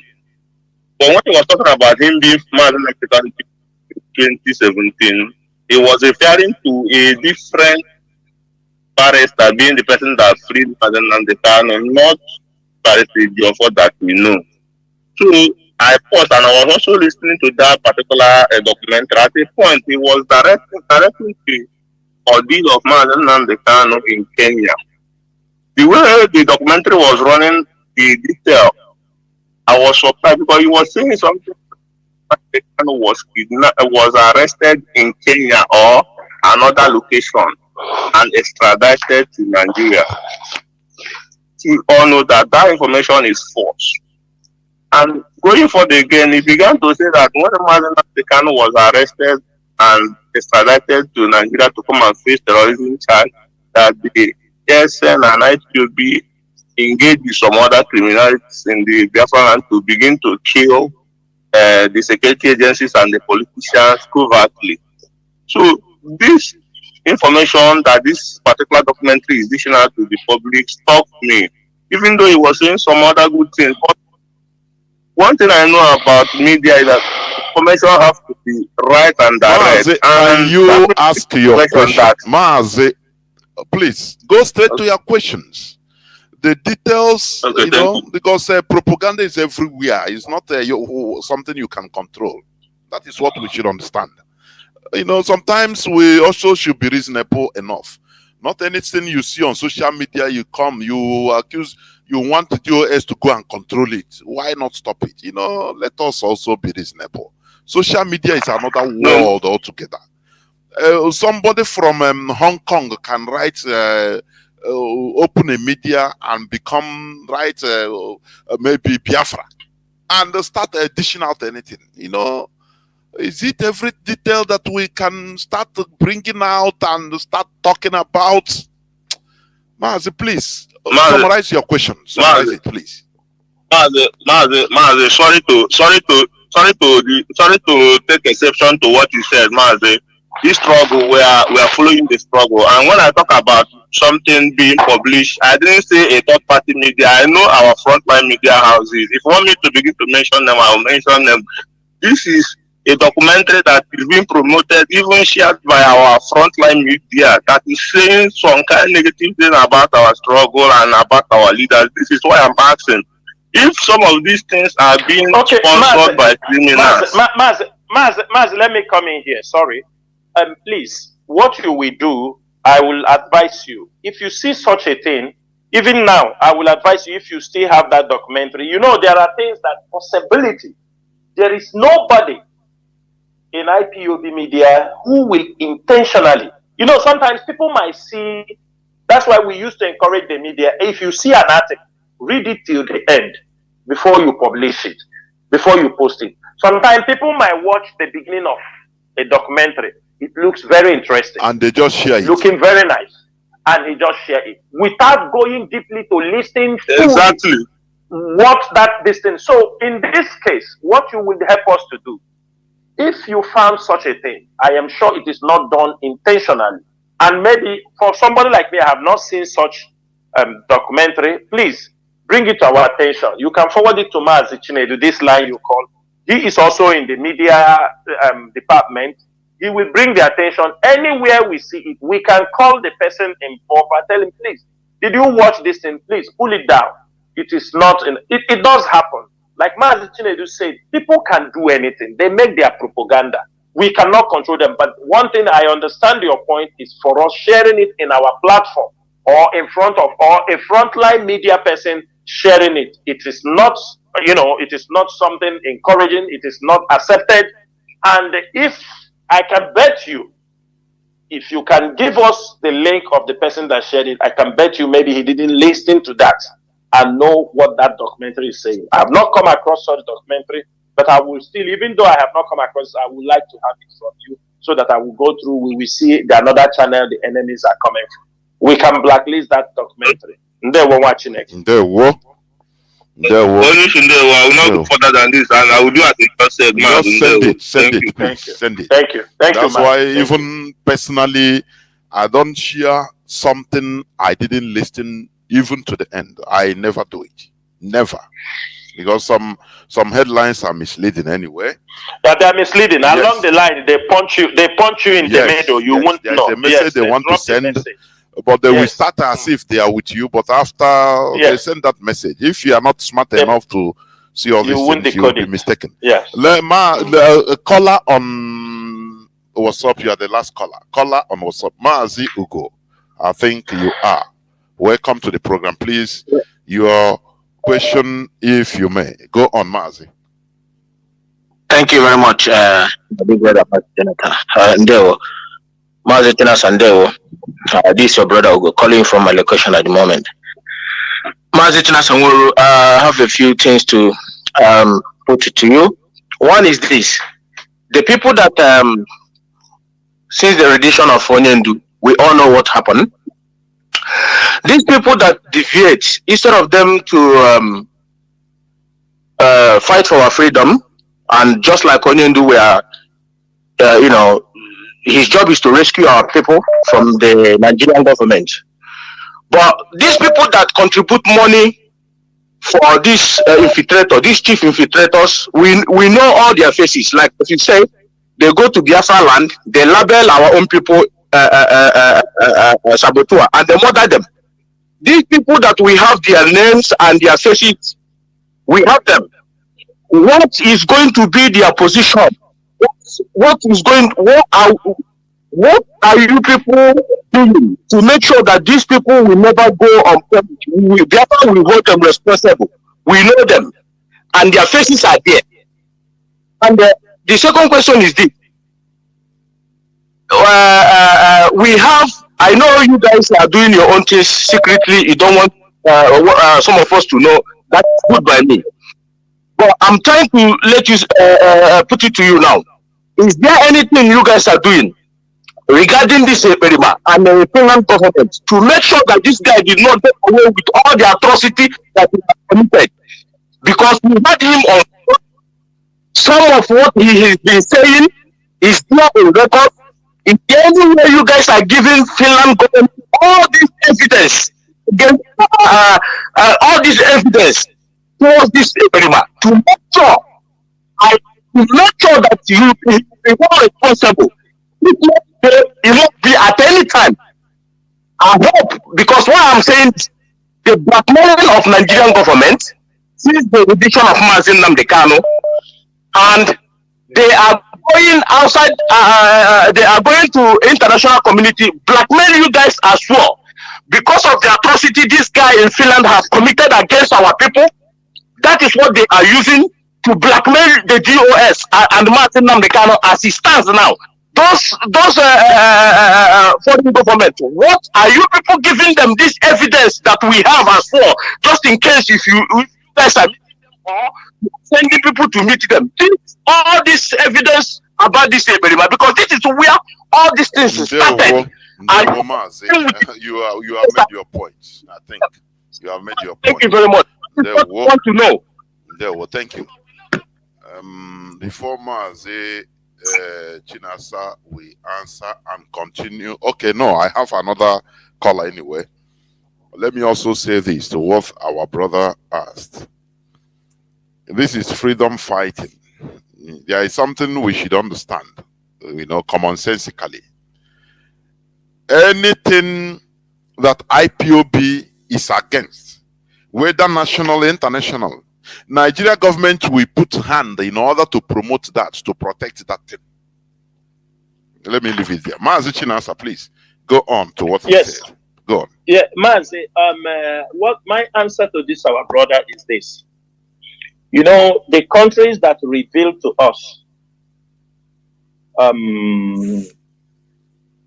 give us some of this information, or through discussion, they ask you those kind of questions. It's also true that as you understand me? There is no way we can go somewhere, they bring those things, and we kept silent. Be assured that we also defending the struggle. We are defending also Mazi Nnamdi Kanu. We are defending and we are doing the necessary things. Not every country will even ask you. Some already have, the same way human beings, that's the way countries operate. There are people who will call you their enemy just because that some people have told them about you. They've put you in their blacklist. They don't need to come and ask you what are you doing. They don't want to hear about you people. There are countries that Nigeria may have approached. They don't want to hear anything we are going to talk. They are not ready even to talk. They just in their hearts, in their country, they are looking at you as the wrong people. While there are countries that will also try to ask you some questions for clarification purposes, and they take notes. So in this case, I don't want to talk about anything about this chief criminal in Finland. I'm not going to discuss him on this radio because I will only talk about that guy when Mazi Nnamdi Kanu comes out. And I wait for Mazi Nnamdi Kanu to come out. That's when I will talk about certain things. I'm not going to talk about him. That time is over. We don't talk about him. We don't discuss criminals give criminals our chance to discuss them on our platform.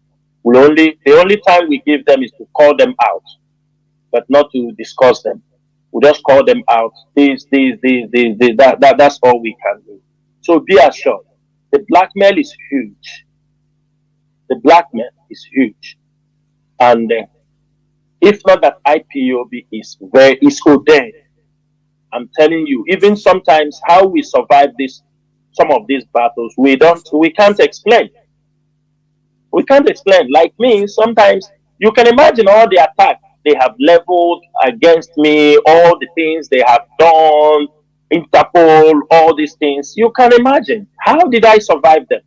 It's by the grace of Chukwoki Kabiama, because I'm fighting a just cause.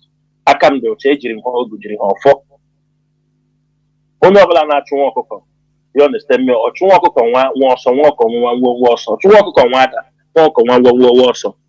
All they are doing is all in vain, because we came in peace. We heard about this gospel and we came to defend the land and restore our nation. So as long as we maintain that principle, we maintain the ideology and the oath, whatever they do, one thing I know for sure, the criminals, we have unplugged them. They are just running on their remaining battery. Soon the battery will go off. There, Mazi. Now the last caller, Mazi Kings, please. Mazi Kings, over to you. You have 3 minutes to summarize everything on 3 minutes, please. Go on, Mazi. Thank you, Mazi Jonathan, and greetings to all Biafrans and Mazi Chinasa Nworu for this defining clarification program, important program. My question is this: one thing that I'm proud of is that the IPOB, Mazi Chinasa, has done something exceptional, and that is creating leaders that are really of a value for Biafrans. Those who put their integrity ahead of emotion, ahead of anything. Very selfless people, selfless services that are given to Biafrans, and I'm happy that we are positioning our people to remove this emotion behind us. You understand? Now, and that is how to know good leaders. And I want to say, I want to put it again to our people, that these people they call siblings of Mazi Nnamdi Kanu, they have deceived Biafrans a lot. They have deceived Biafrans a lot, and it's very important that we highlight these kind of things, because we in collaboration with Baisa Lawyer Jimbako, I want Mazi Chinasa to help us, because if we do not say it in the Biafra, there will not be anywhere Biafra will know the truth. You understand? How they messed up IPOB case in London using Kanu's family up to the Supreme Court. We want Mazi Chinasa to highlight that particular event, how it ended, and the implication it have in the struggle. That's number one. Number two, those days they deceived us with judgment from the people. They said there is this UN working group. All these are fallacies. There are a lot of RBL High Court and also judgments that Aloy Jimakor claimed that he won. But when the Nigeria government filed an appeal on that particular judgment that he won, there was nothing like updates.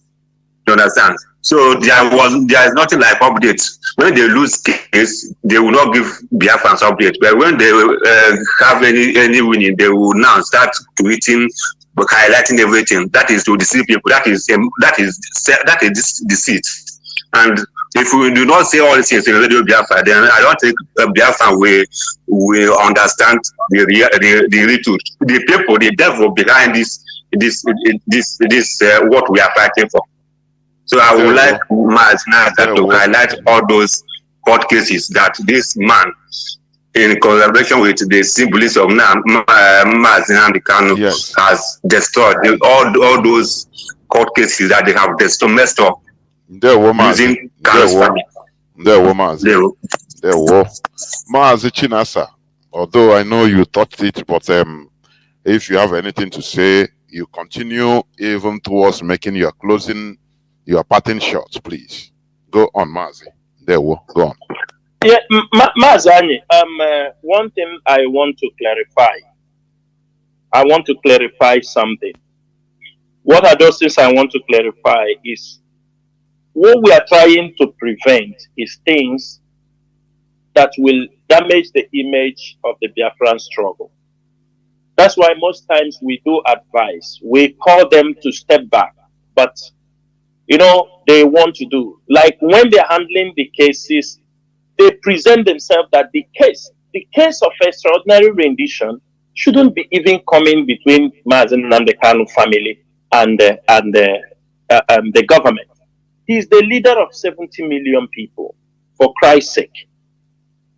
And these cases, when those who advise them, first, they are not very objective what they want. So when they are going to the case, they say, oh, because it's extraordinary rendition, the British government will pay us millions of pounds as compensation because extraordinary rendition have happened. They keep every other things together. They rush, thinking the monetary part of that case. Hey, because the extraordinary rendition, they will pay money, they will pay billions. You are not putting consideration. First, get the right. First, get the right of your brother. Get the right of the leader of indigenous to show the world it's not all about money. That's why in many occasions we have said it. If you see every cases they have tried to put on, it's always they file a case, 50 billion, they file a case. People are looking at it, and you are losing these cases one after the other. They pay him 500 billion, pay him in Mazi, if I may interject before you go in, I think there are some judgments, I don't know where again, that they published, mostly Jimako, claiming that they have awarded billions of naira or hundreds of millions of naira as a compensation. Did they pay anyone, Mazi? Mazi, in all the cases, they award billions. I don't know. Maybe they have paid. We don't know. We are not aware. When it comes to money, maybe they have paid. The government have paid all those money. We don't know. The last case, there was also a case we saw last time that was filed against it's also 50 billion. The one they say they have shifted the case to this thing. The question is this: is it the money or the right of our people? Why only that case on billion? For me, they are making caricature of the struggle because they haven't won anyone. Even the ones they won. When they close all these channels, everywhere you lose the cases. Mazi, it is not in the interest of IPOB and the struggle. For example, the one in the UK, they have gone to the Supreme Court in UK. I think I shared this thing, but they never inform anybody that even in the UK Supreme Court, that Mazi Nnamdi Kanu case has been. Do you understand? They may say it is not arguable. They have shut the door. Anybody you want to talk to about this, they tell you Supreme Court have shut the door. They say the case is not. They have given them the room to shut everybody's mouth. Like when you are lobbying and trying to handle Mazi Nnamdi Kanu's case, they will tell you, okay, it's still in the court, we shall see. Now they have closed, nobody talk again. They tell you no in the dissent. Mazi, let me tell you, I am begging them in the name of Chukwuka Kabiama. Blackmail and all these things is not going to help the struggle. They should desist. Let me say something as I'm going here. I don't want to go deep because sometimes those things demoralizes people. But we try to educate our people. Blackmail is very dangerous. For example, when I start getting the report of the new blackmail, somebody in America, because when they do the blackmail, people are also using it to defraud people. Don't think they are just only doing the blackmail. After the blackmail, something follow. After the blackmail, they now request for money. For example, I got some intel that in America, in the USA, our people are being told that Mazi Nnamdi Kanu sacked Ejiofor because Barrister Ejiofor is asking for 900 million naira to represent him in the case. Can you people believe that? That is a blackmail in America. Some people know about these things, but due to the hate they have against the IPOB leadership, and it's a blackmail against this young man. Since Ejiofor is going for case for IPOB, even in the absence of Mazi Nnamdi Kanu, he haven't come and asked us, hey, you must give me this, He has been handling many cases. He went to Ebony today for the case. He pays his flight ticket. He said, don't worry, at least I can afford this. I have to support these boys. If not, I told him, even because of the threat for this thing, I told him, don't go. He said, Maz, if I don't go, these boys have spent 3 years in the prison. Now, the blackmail is that he's asking for 900 million naira from Mazi Nnamdi Kanu. And Mazi Nnamdi Kanu cannot pay the money. IPOB cannot pay. So they are looking for people who will bring another money. Maybe a lawyer who will take like 200 million or 300 million. Do you see the blackmail and the defraudment that is going on? People are using the name of the struggle to commit. For example, last time I came on air here, I tried to clarify what I did about Israel. I'm not telling people go and fight. I told people the real truth, and I don't want to dwell in it. For our people to understand what is happening. Now, they try to concoct some letter. They concocted the write-up, and they ask somebody who is not even a coordinator. Do you see how confusions are being caused everywhere? Somebody now put himself that he is the coordinator of IPOB in Israel because they are trying to, do you understand me? Now, I'm asking our people, after that broadcast, we now realize that people in America are contributing money, say they are lobbying people in Israel for the release of Mazi Nnamdi Kanu. And I said, in America, they could not lobby in America. Since 2 years plus, they are holding Mazi Nnamdi Kanu. Nothing comes from America. Nobody hears anything. They could not lobby. Now, they go that side, no, we don't need to lobby there, we lobby in Israel. What I am talking about is deception cannot help this struggle.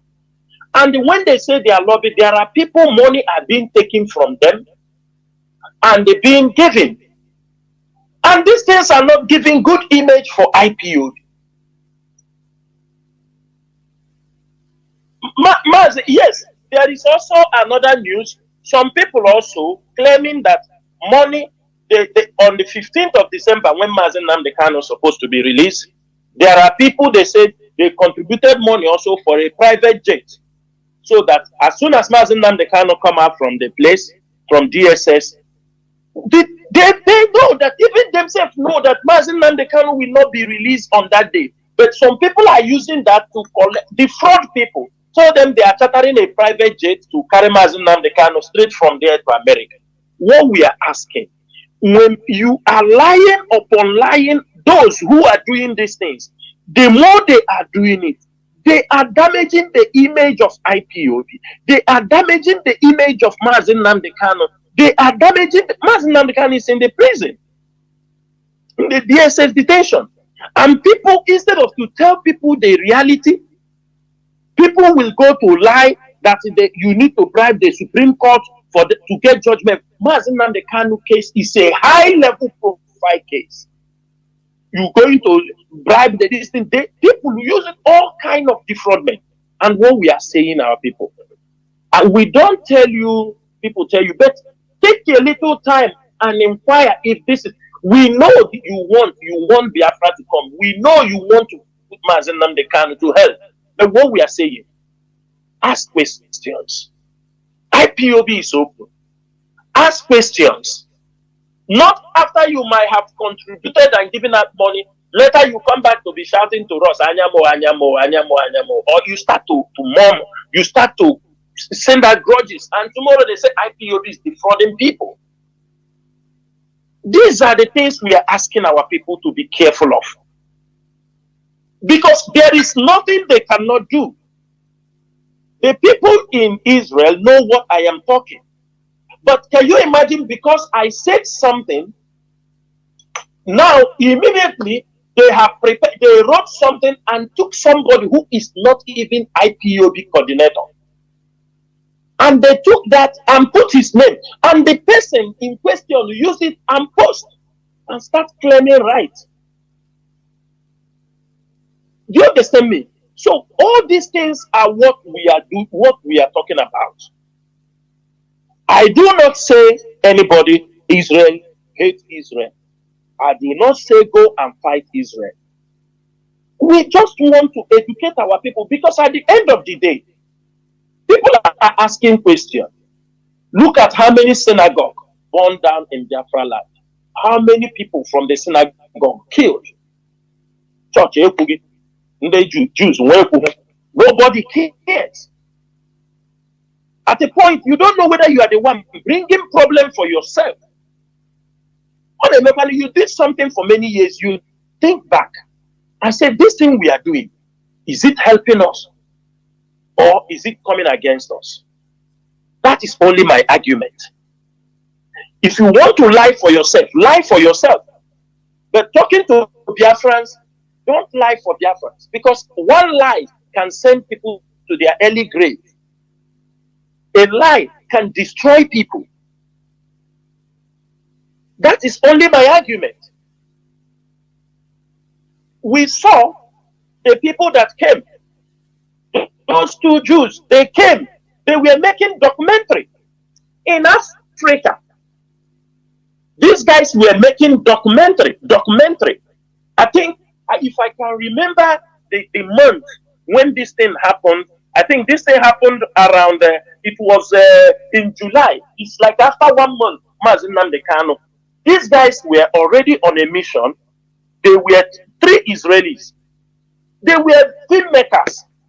They were already, do you understand me? They were already doing that filming they were doing is not only in our place.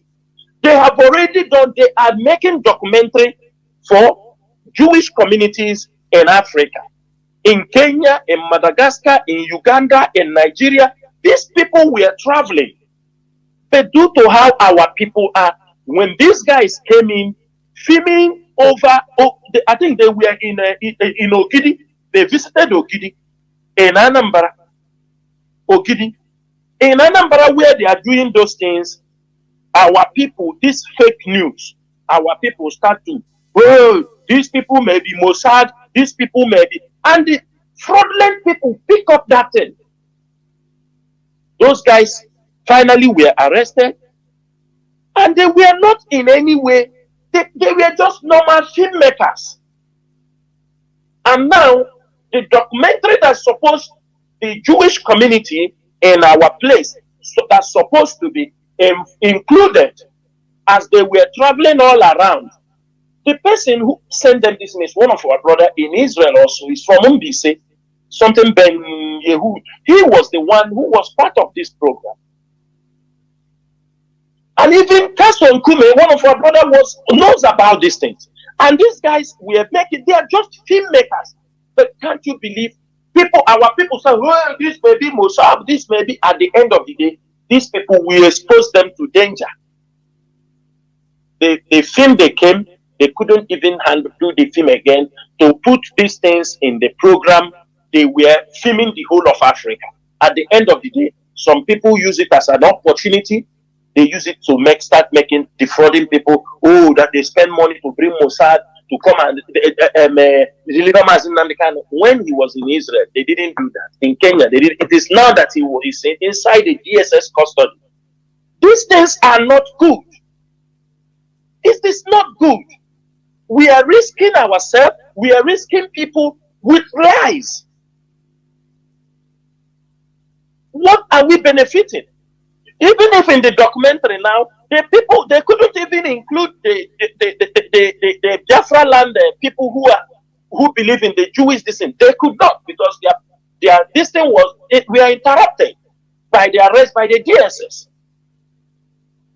Please, Biafrans, let us be very, very careful.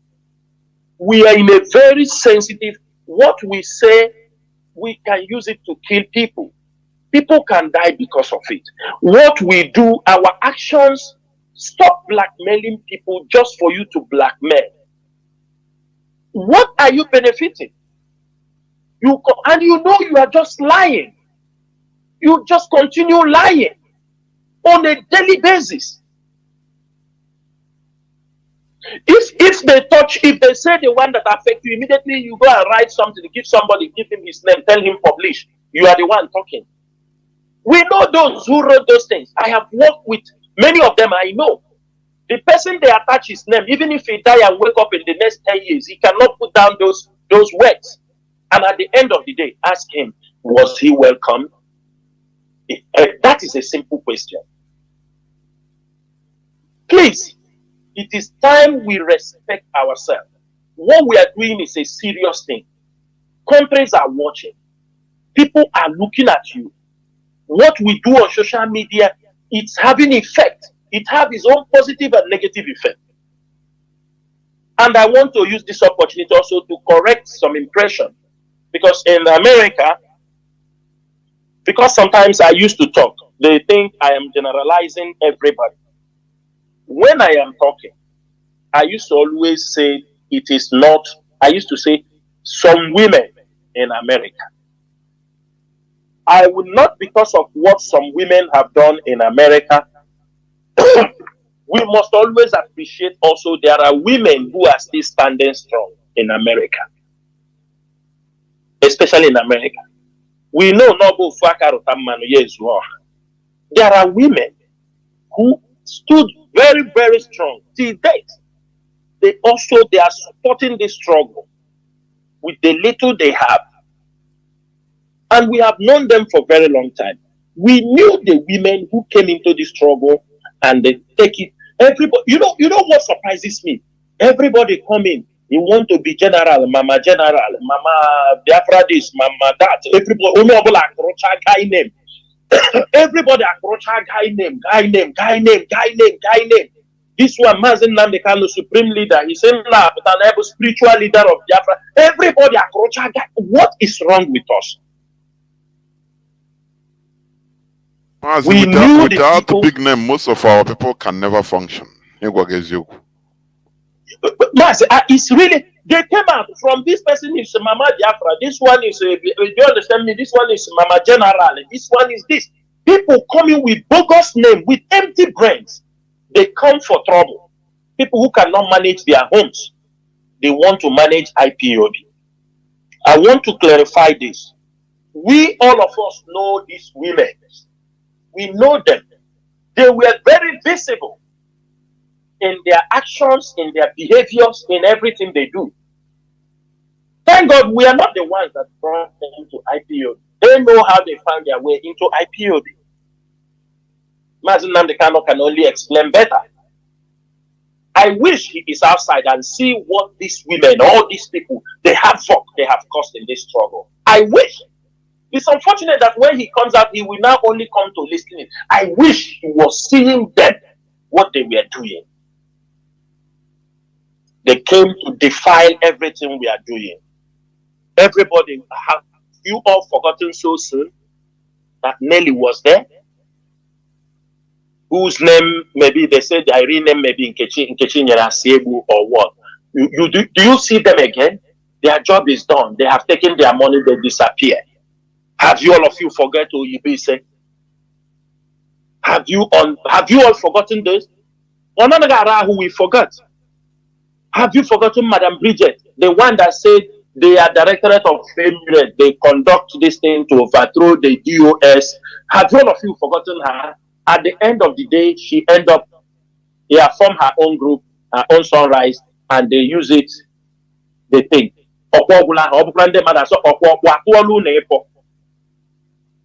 Kobo, are you talking about Azov? The Amaka, all of them, who were very rebellious because Mazi Nnamdi Kanu was not there. The moment they hold them, all of them become something else. Disobedience up and down, gang ups.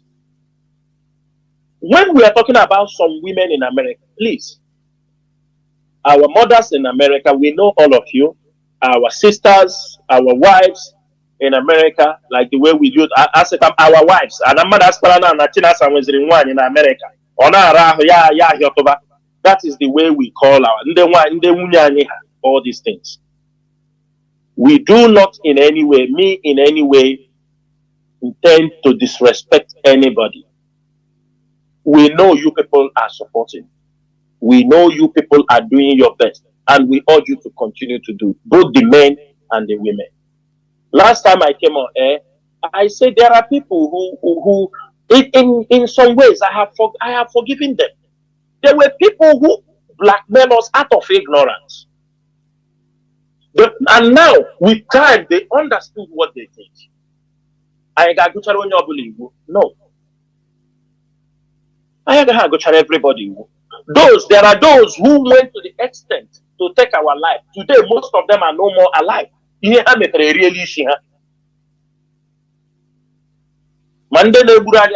Some of them are dead today. They are all evil. Some of them were involved in many criminal activities and they made their water low. So I'm using this opportunity to do this call. I do not want people to say, because when I say it sometimes in America, it's for people to correct their steps. Everybody looks like you are ungovernable. You cannot be on a line. You can't even organize yourselves and do something. Everything must be problem. And that's why it looks sometimes we feel frustrated because nobody's supposed to be left alone in this struggle as long as you show your interest. But we want people to understand it's not because you come into the struggle, you bring some money to support. Maybe you bring once. You don't know how much people have put in many years ago. You shouldn't come and because of that, you want to command everybody. Just like Asoyibo did. He brought some money government gave him, which Onyendu did not know. Because of that money he brought, he said he sold his business. People who knew him in America say, where did this woman bring this money? We know her. That was how all the problems started. So we call upon every one of you. Secretary, everybody, they all come for destruction. All of them. At the end of the day, they have all disappeared. And they left the burden for me and you, who are hardline IPOB. Those old members in IPOB, they left the burden for us. They came for 6 months, 7 months, do their job, scatter everywhere, they all walk away, waiting for another political opportunity, another job they will carry out. But we are still here. So I call upon our people and I said, do not relent. Your support is highly needed. We want our women around the world to continue to support. Support, I do not mean how some of them misinterpreted it. You know, the words of Mazi Nnamdi Kanu became like the words of the Bible, that if our women comes out, Biafra have come, bam, they grab on that particular topic, they unleash hell with it. They pick up that point and they want to overthrow. Maybe thank God they did it because who knows, they would have used it to overthrow Mazi Nnamdi Kanu had it been his outside. They will tell him, I think you said when women came, Biafra have come. Have you seen what the damage some of them have caused? Please, Biafrans, in America, our women in America, we adore you people. We want you, don't be deterred from what sometimes we are being, try to correct certain things because people don't want to. They just want everything by problem. And we don't wish it to be so. Another thing I want to talk about is here in Anambra State. I am just saying it today so that the governor, somebody will tell Soludo have allowed court members to take over here. Cult members, Aye, and all these people. This is how it will start. People will start calling us. I'm also using this opportunity to tell those people who will call us to say, Onyendu say, leave the cult people, or they start to bring some quotation. But they are, so I know some people are members of this cult group. I want this night, all of you cult members in Ihiala, those who are sponsoring them, you have killed a lot of innocent youth in Ihiala on the purpose, and the massacre is so much. Youths are being killed, and when they are being killed like this, people will not talk about that it is called clashes. You see, they will say it's IPO, classify it as insecurity. But I can tell you people, what is happening in Ihiala has nothing to do with IPOB, has nothing to do with ESN, rather a cult clash in Ihiala. I want these cult members in Ihiala to ask their members what happened in Aba a couple of years back. If that is what they want, ESN will give it to them in Ihiala. And from this night, I want all the IPOB media personnel to take up our inquiry line and they put it out there, post it on your front line. All the Ihiala indigenes that knows these cult members that are disturbing Ihiala. By tomorrow, we want reports to be coming in. Give us their names, their guy names. If you have their telephone number and pictures, we want you to forward it to the inquiry line of IPOB. Since they have decided to turn that particular town into a battlefield by cult people, let us come and help them. We want the names and those who are boasting and killing people in the name of cult in Ihiala. We are not going to act from there. We are just talking about the criminals in Osihitupa.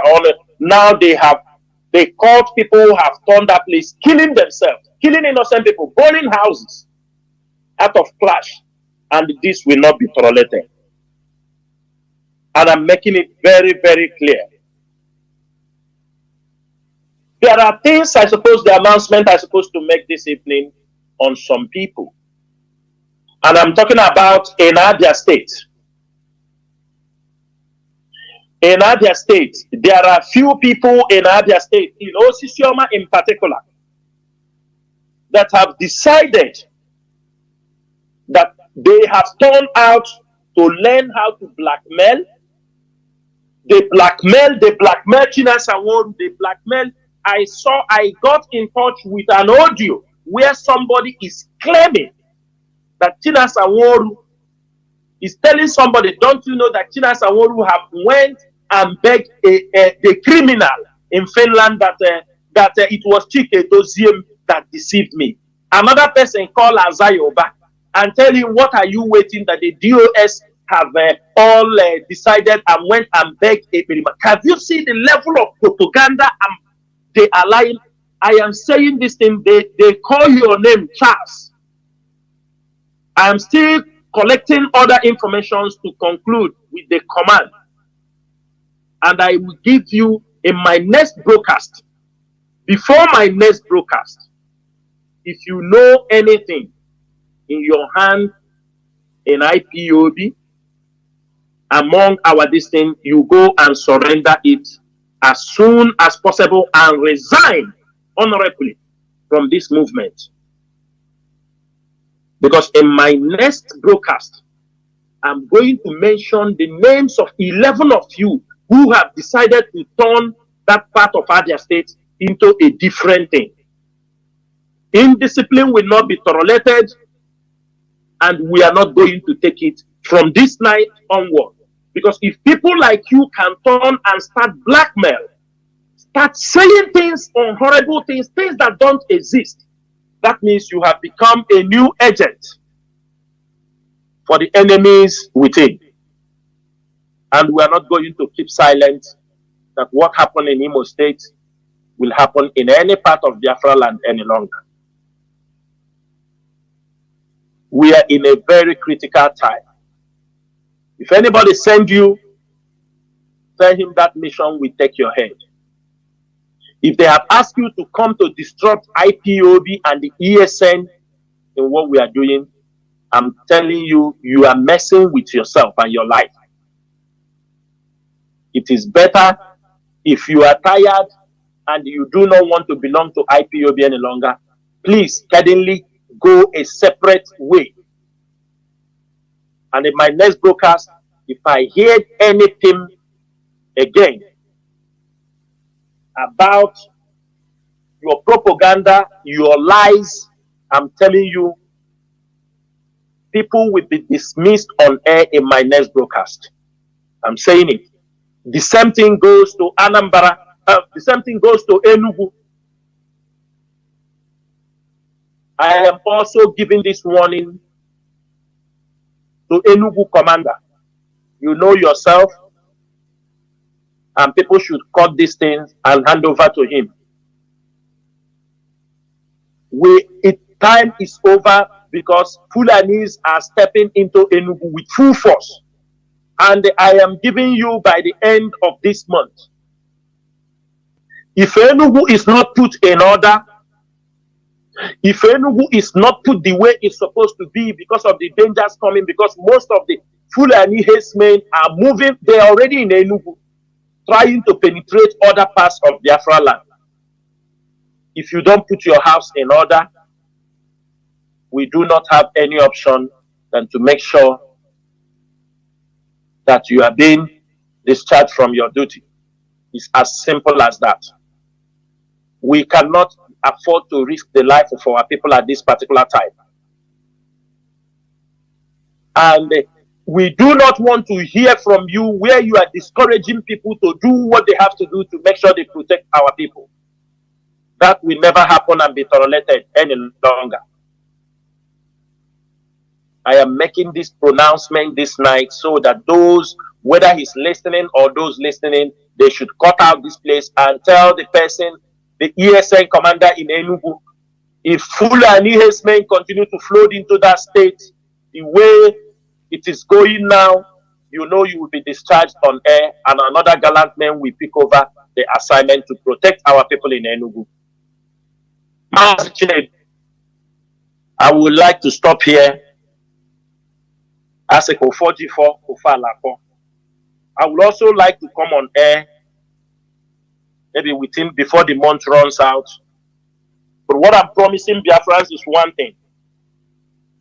Like our leader always said, we have crossed the Rubicon.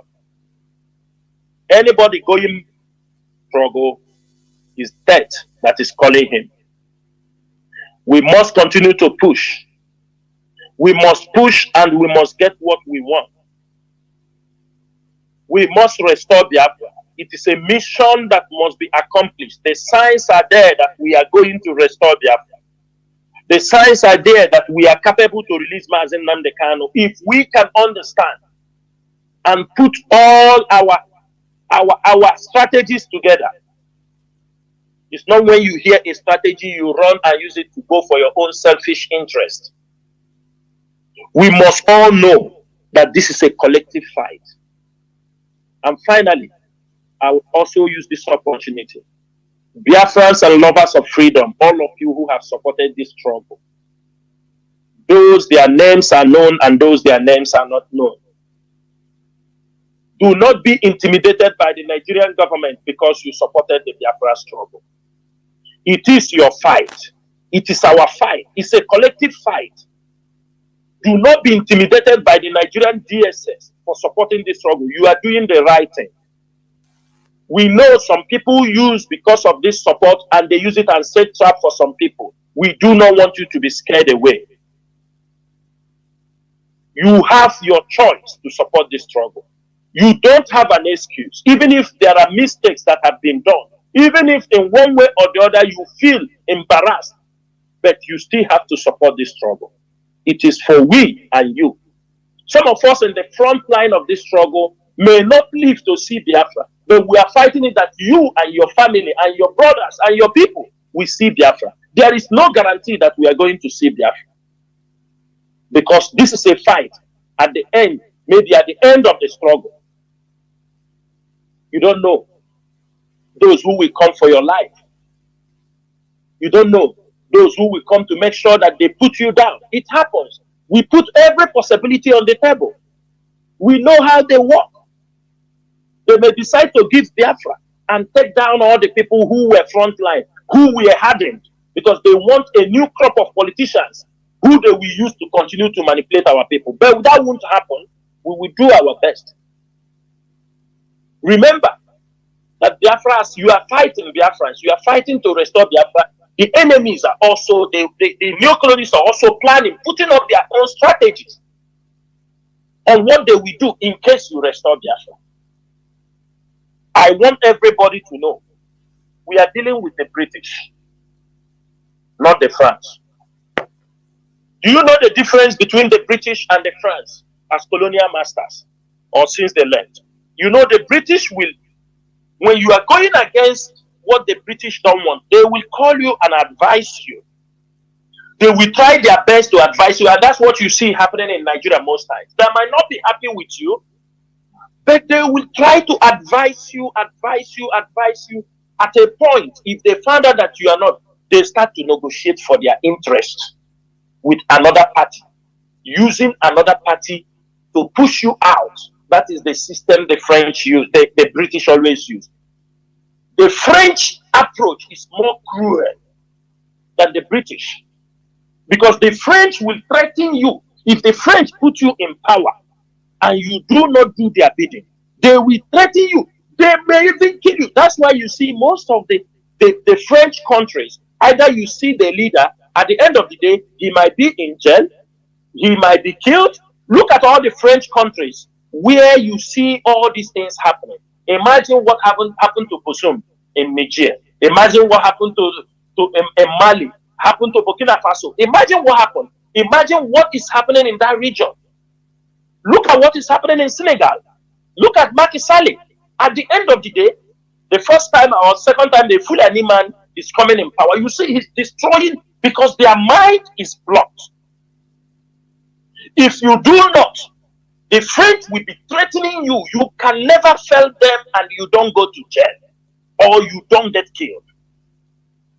And it is very, very disappointing for African countries. The way they are reasoning, the way they are thinking, they do not have their own power to reason. That is why you see everything in Africa. ECOWAS is going. ECOWAS is gone. With what is happening in Senegal, happening in Cote d'Ivoire, and in Nigeria, that is the end of ECOWAS. They can never survive, because with the French approach, everything is going down. You see, like, I don't want to talk about the Nigerian football, but you see this football going on. They have come to the point. You see, in Cote d'Ivoire, some of you wondered how Cote d'Ivoire qualified and get to this particular place. And don't be surprised even if they take the cup. It is the Total sponsoring it. And they are trying to do something to put Cote d'Ivoire, something that will collectively unite them so that people will forget the political problem they have. Had it been Cote d'Ivoire went out before this time, the crisis would have erupted against the African Cup of Nations. But it has started in Senegal. The problem has started. Look at the way they advise people. Imagine Benin Republic. That is where Niger and Burkina Faso takes their goods. They advise, they don't even reason before they give their sanctions and block everything. They say, no, don't give them sea access. How many are you, Benin Republic? The port is being controlled by people in Niger. Today you block the port, they move to Togo. Today hunger is killing you people in Benin Republic. Nobody, the port is empty. Nobody imports. Burkina Faso, they move to Togo. You continue to shoot yourself on the legs. They destroy you. They don't care about you. You didn't make a decision, forgetting that all your import is coming from Niger, northern Cameroon. They are the side that also people are importing and using cars from that side. Friends told you, your brother, that is why many of you go. You see African leaders, ECOWAS leaders, they go. You see them when they went to Russia. Some of them do not want to snap pictures with those countries from the Sahel region. No. Democracy, I don't want. I am asking you people, what happened in Mali and what happened in Senegal? Is it not the same thing? Is it not that the Mali Goethe refused, said he shift the election? You say, oh, you are fighting him. But the same thing happened now in Senegal, Macky Sall. Who is talking? Nobody is talking. We have shifted the election till December. What happened in Gabon? Was it not a coup d'etat? But in Russia, you were snapping picture with the president of Gabon, who did a coup d'etat, but you cannot snap picture with Burkina Faso, Ibrahim Traore. You cannot snap picture with Goethe because of what? Because they are coup plotters. This is the way they wind you people's head. You divide the region, you destroy. And I can bet you, in this approach, ECOWAS is dying, and it will die. People will say, what are we getting from this thing? You get nothing. When they were giving sanctions, they didn't know that the easiest route to go to Europe is Niger. Don't they know that is the shortest route to Europe? They didn't consider that. Who is suffering? It's all of you. You buy your plane ticket, it's very expensive than what it used to be. Do they care? What they care is about their interest. And that is why we said all our eyes must be on the ball, Biafrans. Do not be allowed to be caught up unawares. Look at the level of insecurity coming in the north. Fulani men are coming with full force. For now, do not interfere in the Yorubas and the Fulanis in the northern politics. For now, we have to watch them, because our people are fools. Some people will come to organize you to go to pray for Tinubu in Lagos. Some people will come to organize you to go to talk about your this thing in Lagos. Psychophants. Be careful. We have to watch how the game is being played between the Yoruba politicians, Tinubu, and the North. And why they are playing the game. We are taking scores and knowing how we are going to play ours in case they come for a return match. It is very, very important that we understand the things happening around our people. And it is very, very important we understand the geopolitics, knowing quite well that Biafra cannot be achieved only what we are doing between Nigeria and the North. The region must be put into consideration. As everywhere is collapsing, let us see what we fish out this February in African Union. We will see how it will go. And from there, strategies will be positioned, and we continue to push for the unconditional release of Mazi Nnamdi and the restoration of Biafra. I urge every one of you to continue to remain steadfast, focused, and continue to support this movement for the liberation of the Biafran people. May Chukwu bless every one of you. Kachifo no mo Chineke. Ndewo Mazi Chineke.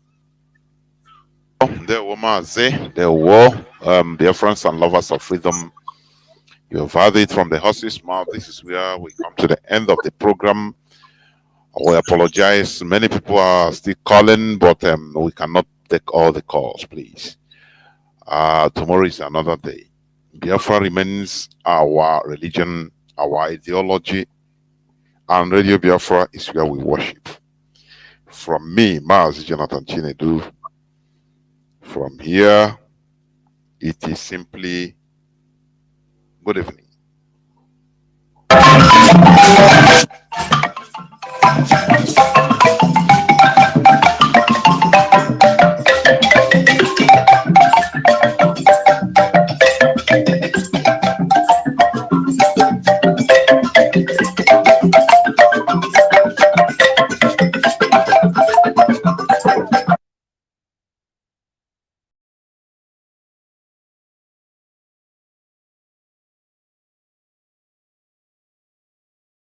there is a protest and you start killing people, you are calling for a revolution.